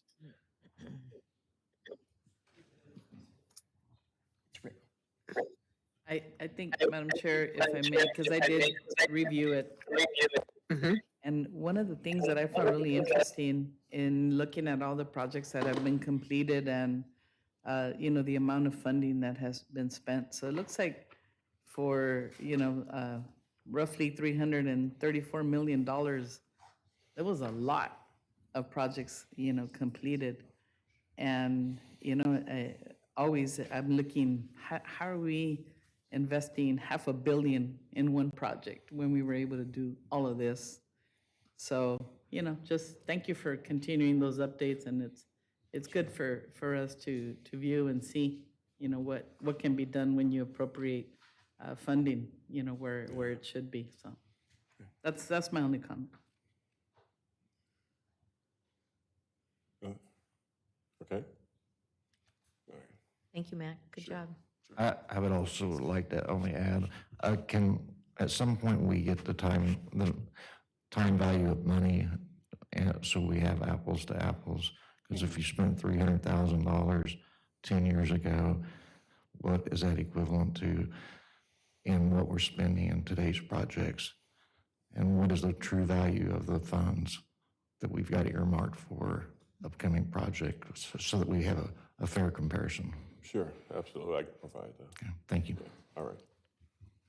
Thank you. Thank you, Mr. McGinnis. Okay, anyone else have anything? Okay, seeing nothing else. Thank you, Mr. McGinnis, and thank you, President Hope, for that.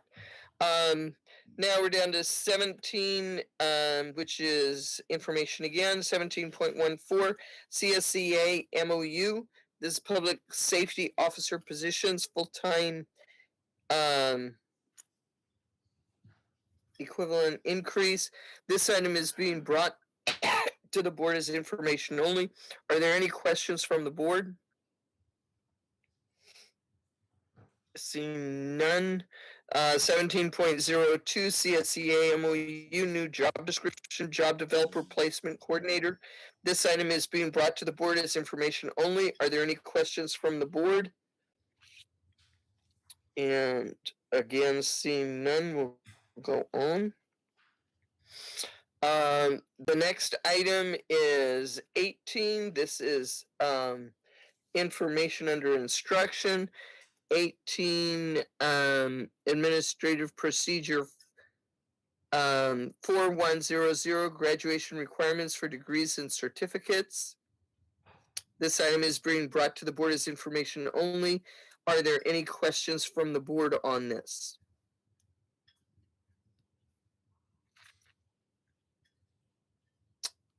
And 18.02, Administrative Procedure 4310, not for credit class offerings, proposed for deletion. This item is being brought to the board as information only. Are there any questions from the board?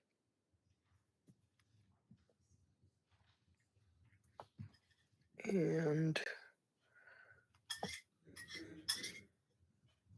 next we have 18.03, Administrative Procedure 4400, Community Service Programs. This item is being brought to the board as information only. Are there any questions from the board?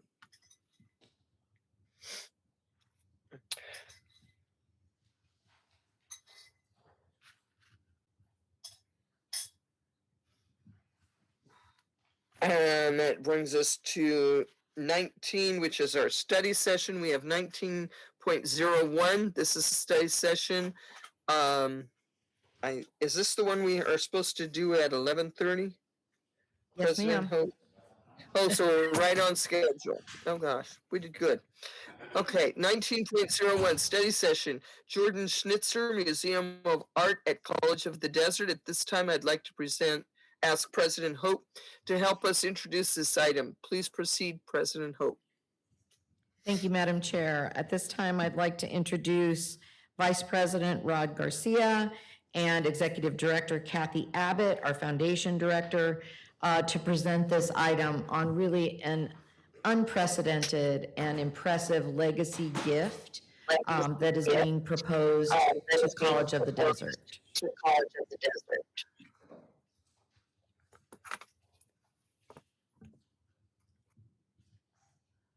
Not on? Oh, goodness. He's on? Oh, okay, good. All right. Oh, well, once again, good morning, trustees. We have a presentation for you. This is a study session for the Jordan Schnitzer. This is the proposed study session for the Jordan Schnitzer Museum of Art at College of the Desert. Where do I point to advance? There we go. So I'd like to begin by giving you just a little bit of background. Arlene Schnitzer was Jordan's mother. She was an Oregon philanthropist, and she joined the College of the Desert Foundation Board of Directors in 2014. She was deeply invested in the arts. I'm sure, Joel, that you knew her well, and education, nursing, and veterans at College of the Desert. She has established 2 endowments, which is visual arts and veterans. And before she resigned from the board, she gave approximately $687,000 in her total contributions to the college. Sadly, she passed at the age of 91 in 2020. So now I'd like to talk just a little bit about Jordan. His love of art came from his mother, Arlene. At the age of 14, imagine, he purchased his first piece of art from her gallery, the Fountain Gallery of Art in Portland. Today, his collection spans over 20,000 works of art, a lot which include Andy Warhol's and Roy Lichtenstein's. Of everything that Rod and I were able to see up in his warehouse in Oregon, this was probably the only two artists that I really knew. So since his mother's passing, though, Jordan continues his investment in College of the Desert. He has increased both the veterans and the visual arts endowments. He continues to support Stepping Out for COD, as well as the Great Alumni Hunt. So how we got here, in 2020, he spoke with Superintendent President Dr. Joel Kinnaman about developing a museum on the campus. Unfortunately, the pandemic paused the conversation. And post-pandemic discussions have resumed with myself and the COD Foundation, as well as our previous superintendent president. So these are some of the initial requests that Jordan has discussed with both myself and VP Garcia. He is requesting 25,000 square feet of space, which may be the equivalent of about 12 to 13 acres. Encompassed on the space would be a gallery, warehouse for storage, event space, artist residences, educational space, which could include classrooms and office space, possibly a kitchen, of course, parking, security and custodial. His desired location is on the golf course, which is the corner of San Pablo and Fred Waring. And Mr. Schnitzer has agreed to absorb all costs. He has also included that he would like to lease the land and include an annual investment. So the investment in the community. The museum is proposed free of charge to the community. Jordan has a motto, which is that art is for everyone.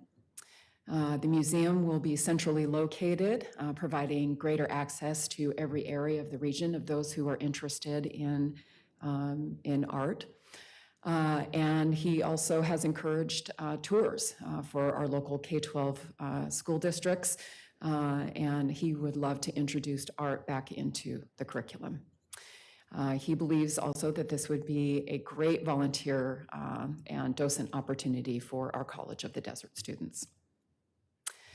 He has also requested naming, so I put up a picture there of similar naming conventions as his other museums around the nation. College of the Desert would be the first community college in the nation that would have a Jordan Schnitzer Museum of Art. So, are there any questions? Is Jordan with us? Okay, I don't know if Jordan has anything that he would like to add to the conversation as well. Can you introduce Mr. Schnitzer? Oh, there he is. Hi, Jordan. Good morning. All right, so I just want to introduce you really quickly. This is Mr. Jordan Schnitzer, and Jordan is a very generous donor to the college. He's a philanthropist and real estate developer up in Portland, Oregon. So welcome, Jordan. Thank you for joining us. Good. Is there anything that you wanted to add to the conversation? I'm sorry. Sure. So we can go to lots of places, but you know, my folks, I grew up coming to the desert from the time I was 1. And then in college years, we stopped coming. My father's older brother started buying condos and spending winter. And then, God, probably 26 or 7 years ago, I said to my folks, it was around Christmas time, God, it's so wet in Portland. Why don't you get a warmer place? And eventually found a place at the Vintage. And they had a wonderful group of friends there and activities. And we're very involved in the Art Museum, College of the Desert, the International Film Festival, a number of things. And I started coming again with my 2 younger daughters who are now 26 and 24. And now I have an 8-year-old and 6.5-year-old. So I still am on the school schedule. So I spend maybe at most 30 days a year there, but we're major sponsors of a number of things there to continue that the family legacy. In terms of the art, as Catherine said, my mother, when I went to first grade, went to Portland Art Museum Art School, and 3 years later opened the first contemporary art gallery in Portland, in the Pacific Northwest. So I grew up with a working mother, like many of you and your mothers, and my father was starting our real estate business that I've worked in since I was 14. So my love of art starts off with art of our region, and even though I now have one of the largest collections in the country of the biggest artists, I always talk about the importance of supporting local artists, whether I'm in Omaha, New York, Jacksonville, Tampa, San Jose, Boise, wherever. So when my mother decided to sort of retire and spend more time with my father, she turned the gallery over to an assistant. It still continues as the Russo Lee Gallery. While I wanted to stay committed to buying art of our region, I started buying prints and multiples because I love that medium. I love all mediums, and the ability to buy a significant amount of works on paper.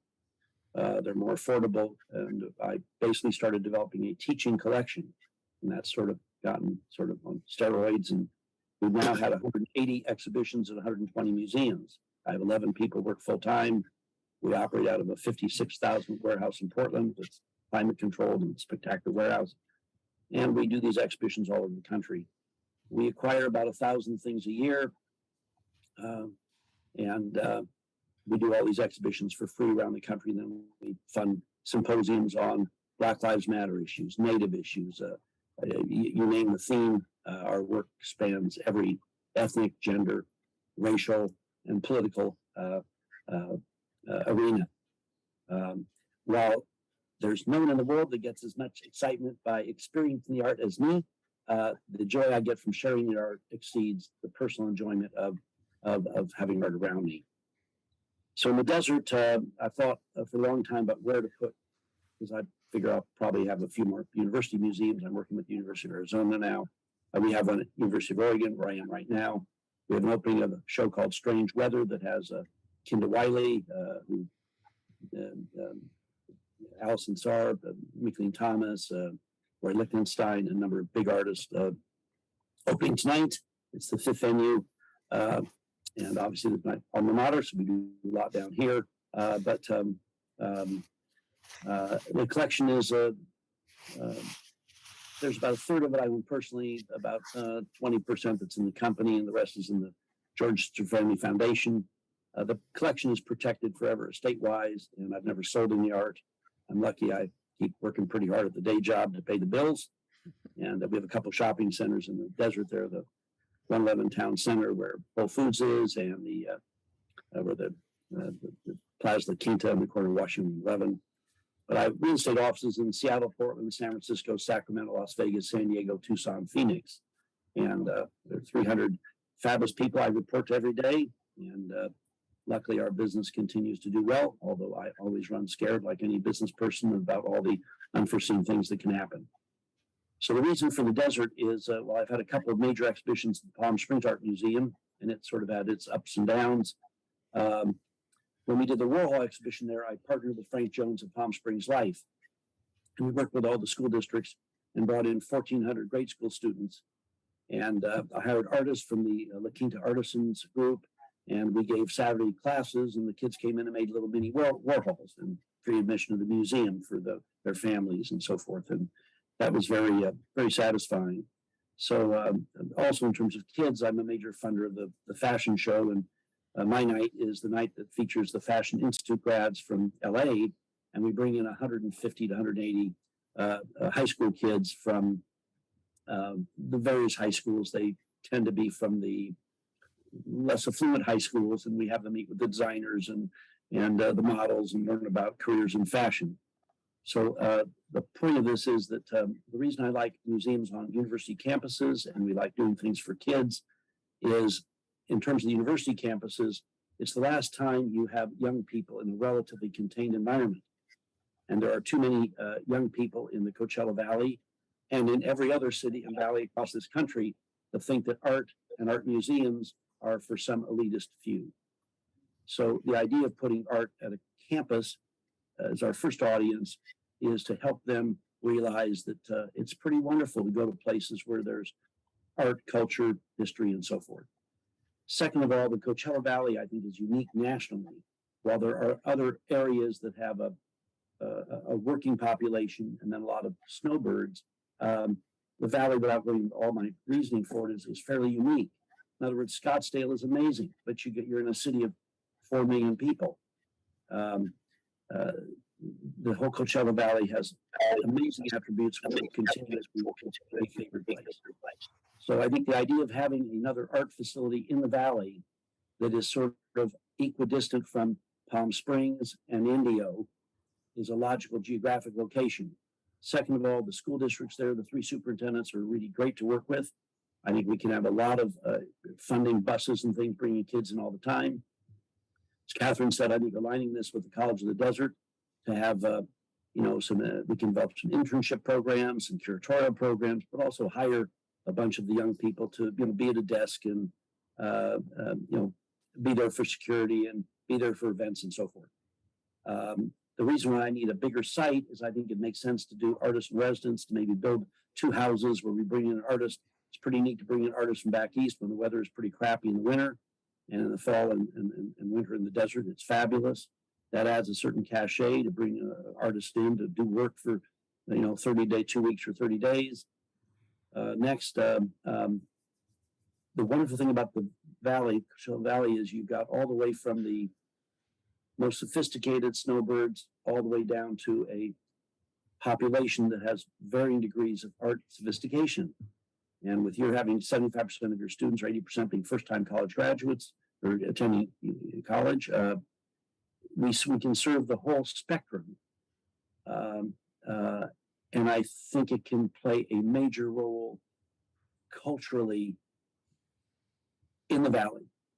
The last point I'll make, and I'll answer any questions, is I think this would also, my parents, their friends, my friends in the valley have always been, look, all of us realize how lucky we are and the difference education makes in our lives.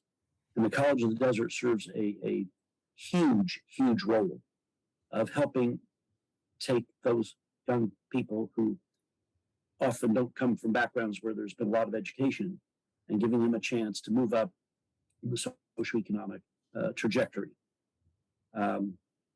That warms the heart, and that's why I think you get such broad support, and you've always had excellent development directors like Catherine is. But I think this museum, with the exhibitions would have, which were nationally significant, would really help put College of the Desert on the map in ways that it is not known now across the country. Any questions?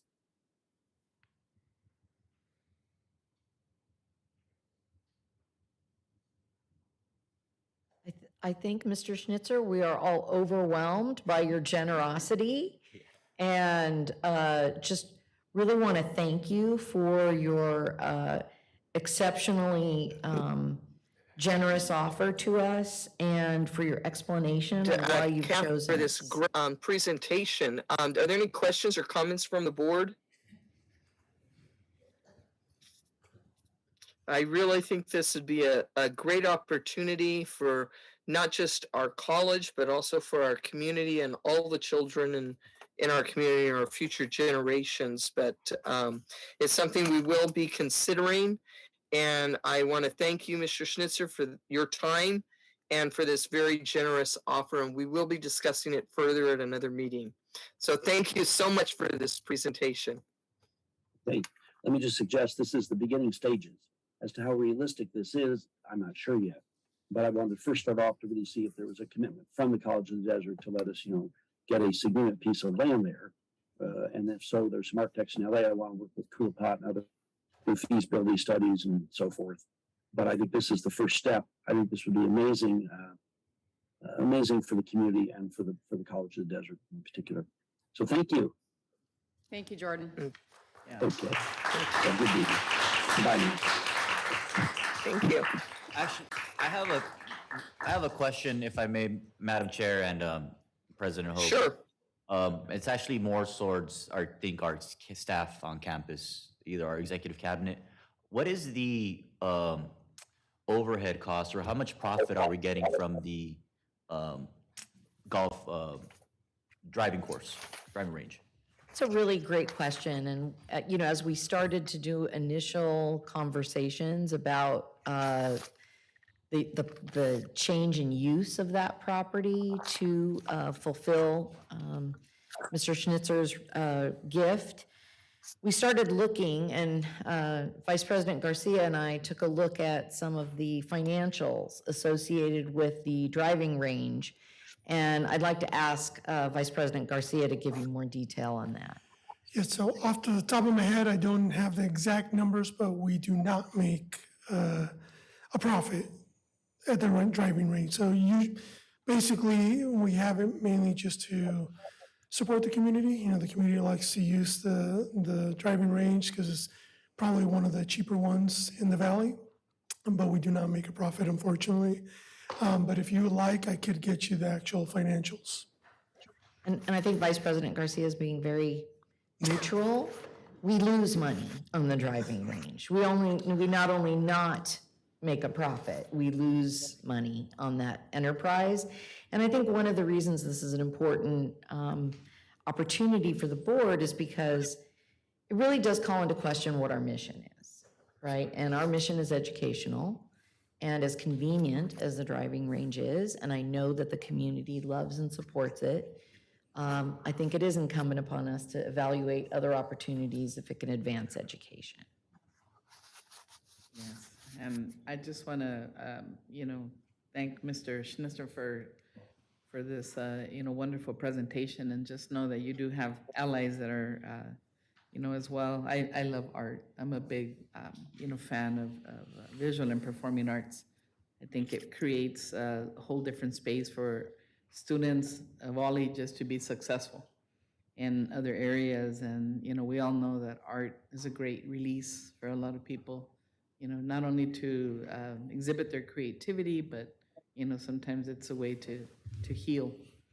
And so I'm excited for this and, to see what the possibilities are. And I want to thank the foundation as well, because I'm sure you had a big role in attracting someone like Mr. Schnitzer. So thank you very much. Yeah, and I just wanted to add, outside of the significant investment that this would be by Mr. Schnitzler, it's the fact that he's willing as well to staff it and pay for the ongoing cost is enormous. Because there's a lot of investments that are given to the colleges that later were looked upon to maintain throughout the year. So the fact that he's willing to do that as well it's another plus for the project. Put his money where his mouth is, right? Let me That's a great see- concept. I wish we had more of that across the valley. Let me suggest this to you. And look, I'm plenty scared about this too. This is probably a $25 million project. And it'll take a couple of years to work through, so we got to take it step by step. But this also would give you, from a fundraising standpoint, it would attract a number of people that right now you're not reaching out to, and they're not reaching out to you. The art that we have is, I was just named one of the top 200 collectors in the world, and the art that we have. First, we've done more exhibitions of artists, of women artists than any in the country. More art, more artists of color, more Latina artists. Plus lots of white guys and gal artists too. I say that not that I'm comparing my art activities to MoMA and LACMA and San Francisco. All those giant museums. It's just that we are an education-focused collection. Our job is to get the work out of the warehouse, onto the walls, so these amazing artistic geniuses can speak to audiences, young and old. And I'm proud of what we do. No one does as many exhibitions like this. And I think when you look at the demographics of your students and the whole population there are important things that these artists, especially the artists of color that are the most important ones working today, the way they tackle issues of society. What I say about artists is they're always chroniclers of our time. They're dealing with the issues that we have to face. And this one of the commissioners the trustees just said, they're able to do it in a non-confrontational way that then sparks conversation.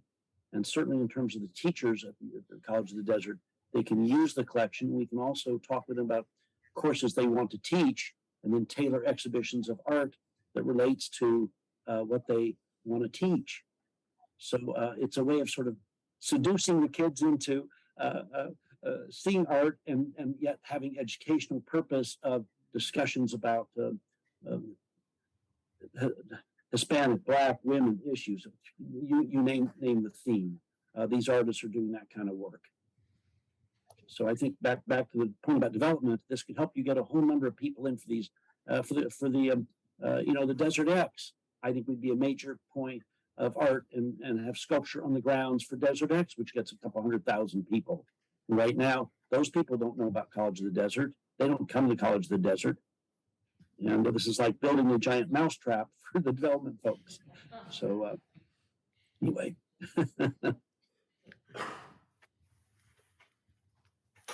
Any more comments from the board? I want to thank you again, Mr. Schnitzer and Kathy, for bringing him forward. And I think this is exciting. I think we're going to have a lot of discussions about this in the future. So thanks so much.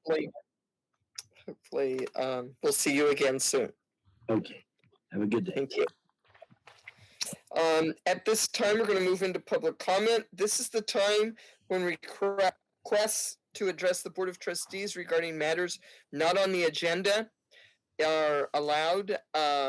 So remote public participation is allowed and will be accepted in person by email to otp@collegeofthedesert.edu during the meeting and submitted for the record, or by using the raise your hand function by joining the Zoom link pursuant to District Administrative Procedure 2345. Each speaker will be allowed a maximum of 3 minutes per topic. 15 minutes shall be the maximum time allotment for public speakers on any one subject, regardless of the number of speakers at any one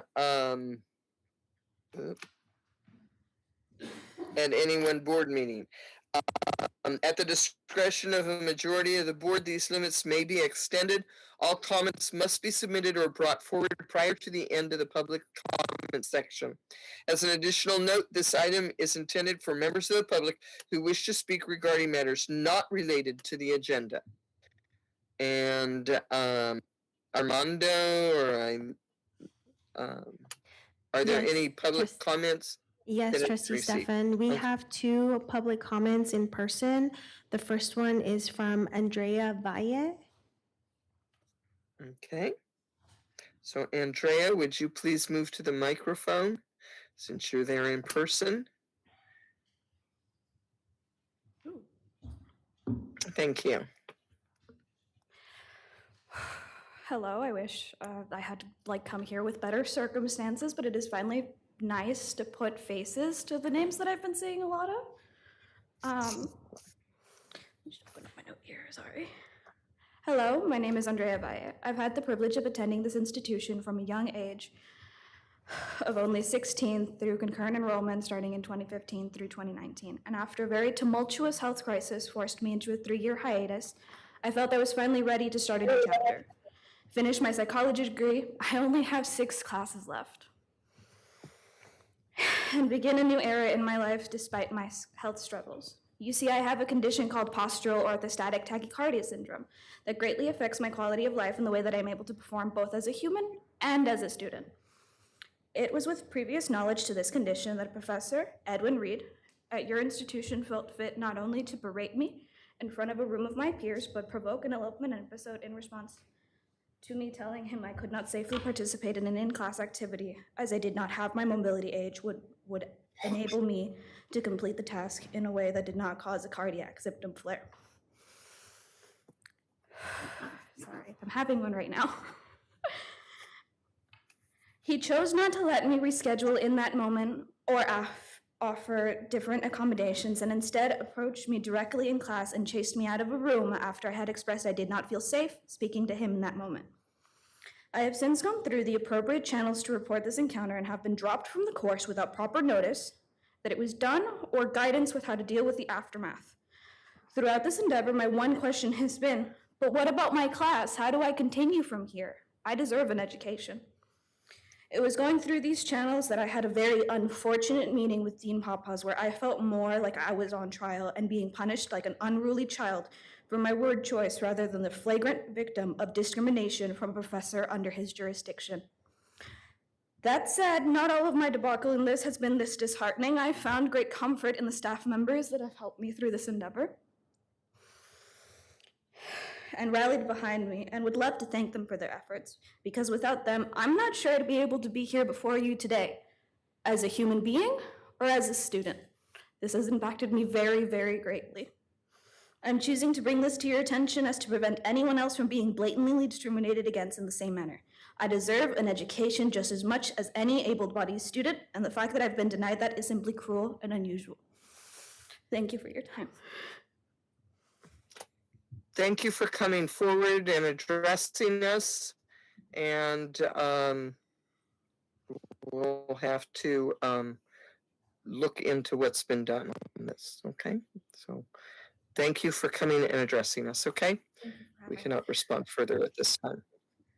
And is there anything else for Yes, we have another public comment from Dr. Alejandro Hassan. Greetings, trustees, President Hope, members of the Executive Cabinet. I would like to have this opportunity to introduce our theater faculty member, Professor Janet Miller. As the interim dean of social sciences and arts, I am truly amazed to see the dedication, the commitment, and the talent that is demonstrated by our art faculty members. They truly are consummate professionals, bringing and providing top-notch quality art programs to our students and our community. I would like to yield the floor to Professor Miller, who would like to discuss about our upcoming fall production, Peter and the Starcatcher. Hello. This is just a little commercial, a little invite, show and tell. Peter and the Starcatcher coming up November 10, 11, 12, 17, 18, 19. And our students, I don't know if you know, they work 8 weeks to put on a show. And some of the students have never even been on stage before. So it's truly remarkable. They work from 6 to 9:50 every night, 4 nights a week. And we are just so proud of them. This is a play with music, and it's sort of tells a story. It's a precursor of Peter Pan. So it's based on the youth books. And the students are surprising me every night, and we're having such a good time, and they're so funny, and they're so great, and they really have created a beautiful community, and that's what theater does. It creates community. And I really hope that you can come and check it out. We'd love to have you. Thank you. And thank you for the invitation. And hopefully some of us will have the opportunity to attend. Next, are there any other public comments? No, Trustee Stefan, there's no more public comments. Thank you. And that brings us to future agenda items. So student trustee Zarko, do you have any future agenda items? Not at this time. Okay. Trustee Oden? Not at this time. Okay. Trustee Kinnaman? I just have one item, Madam Chair. If we get a session where we can review any bottlenecks or scheduling practices that is extending the time to completion for our students, I'd be interested in understanding if there's some things that we could be helpful in making sure time to completion continues to be as short of a time as possible. Okay. And what's one of the items in that report? To completion. Okay, thank you. Anything else? That's all. Thank you. Okay, thank you. Trustee Perez? No, thank you, Madam Chair. Trustee Gonzalez? No, I think we still have some pending, right? Maybe if we could just get an ongoing list so we know. So I think, yeah. An I think at this updated time list. I'm good. Okay. Okay. And I don't have anything to add at this time. Okay, it is 12:01, and what we're going to do is we are going to recess to close session. Let's plan to reconvene at 12:15. Okay. So we are now in recess to close session. And we will be coming back here after closed session to report out and then to adjourn the meeting. So the live feed of this meeting will continue. Thank you.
Are we ready? Yes. Okay, looks like we're ready. Trustee Stefan? I'm ready. Do we have 3 people here at least? Yes, we do. Okay, so at this time, we are going to reconvene to open session. It is 1:40, and there is nothing to report out. Before we adjourn, the college and community lost someone recently, and I'd like to give Trustee Oden an opportunity to speak on how Suzanne Summers was a friend to the college and the entire valley. Madam Chair, I'm going to do that for Trustee Oden, and just want to make sure that we close our meeting in recognition of longtime resident Suzanne Summers, who provided instruments and support to the college in the early 90s when the college had a theft that greatly impacted the music department. She was a big supporter in the community as well as of the college. And I know that her loss is going to be is going to be significant for many of the people in the community. Yes. Okay. Thank you for giving us that information. And I want to ask everyone to please join me in a moment of silence to remember Suzanne Summers.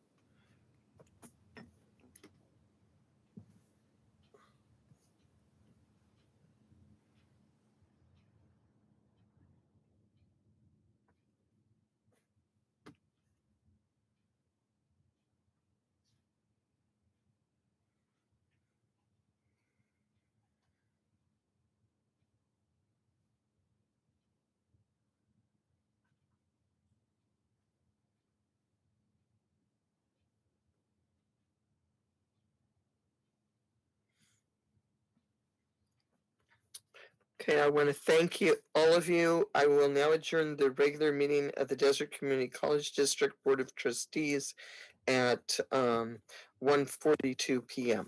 Thank you very much. Thank you, Bonnie. Feel better. Recording stopped. I'm gonna Go get some rest. Some chicken soup. go. Bye. Hope nobody else gets sick. It's awful.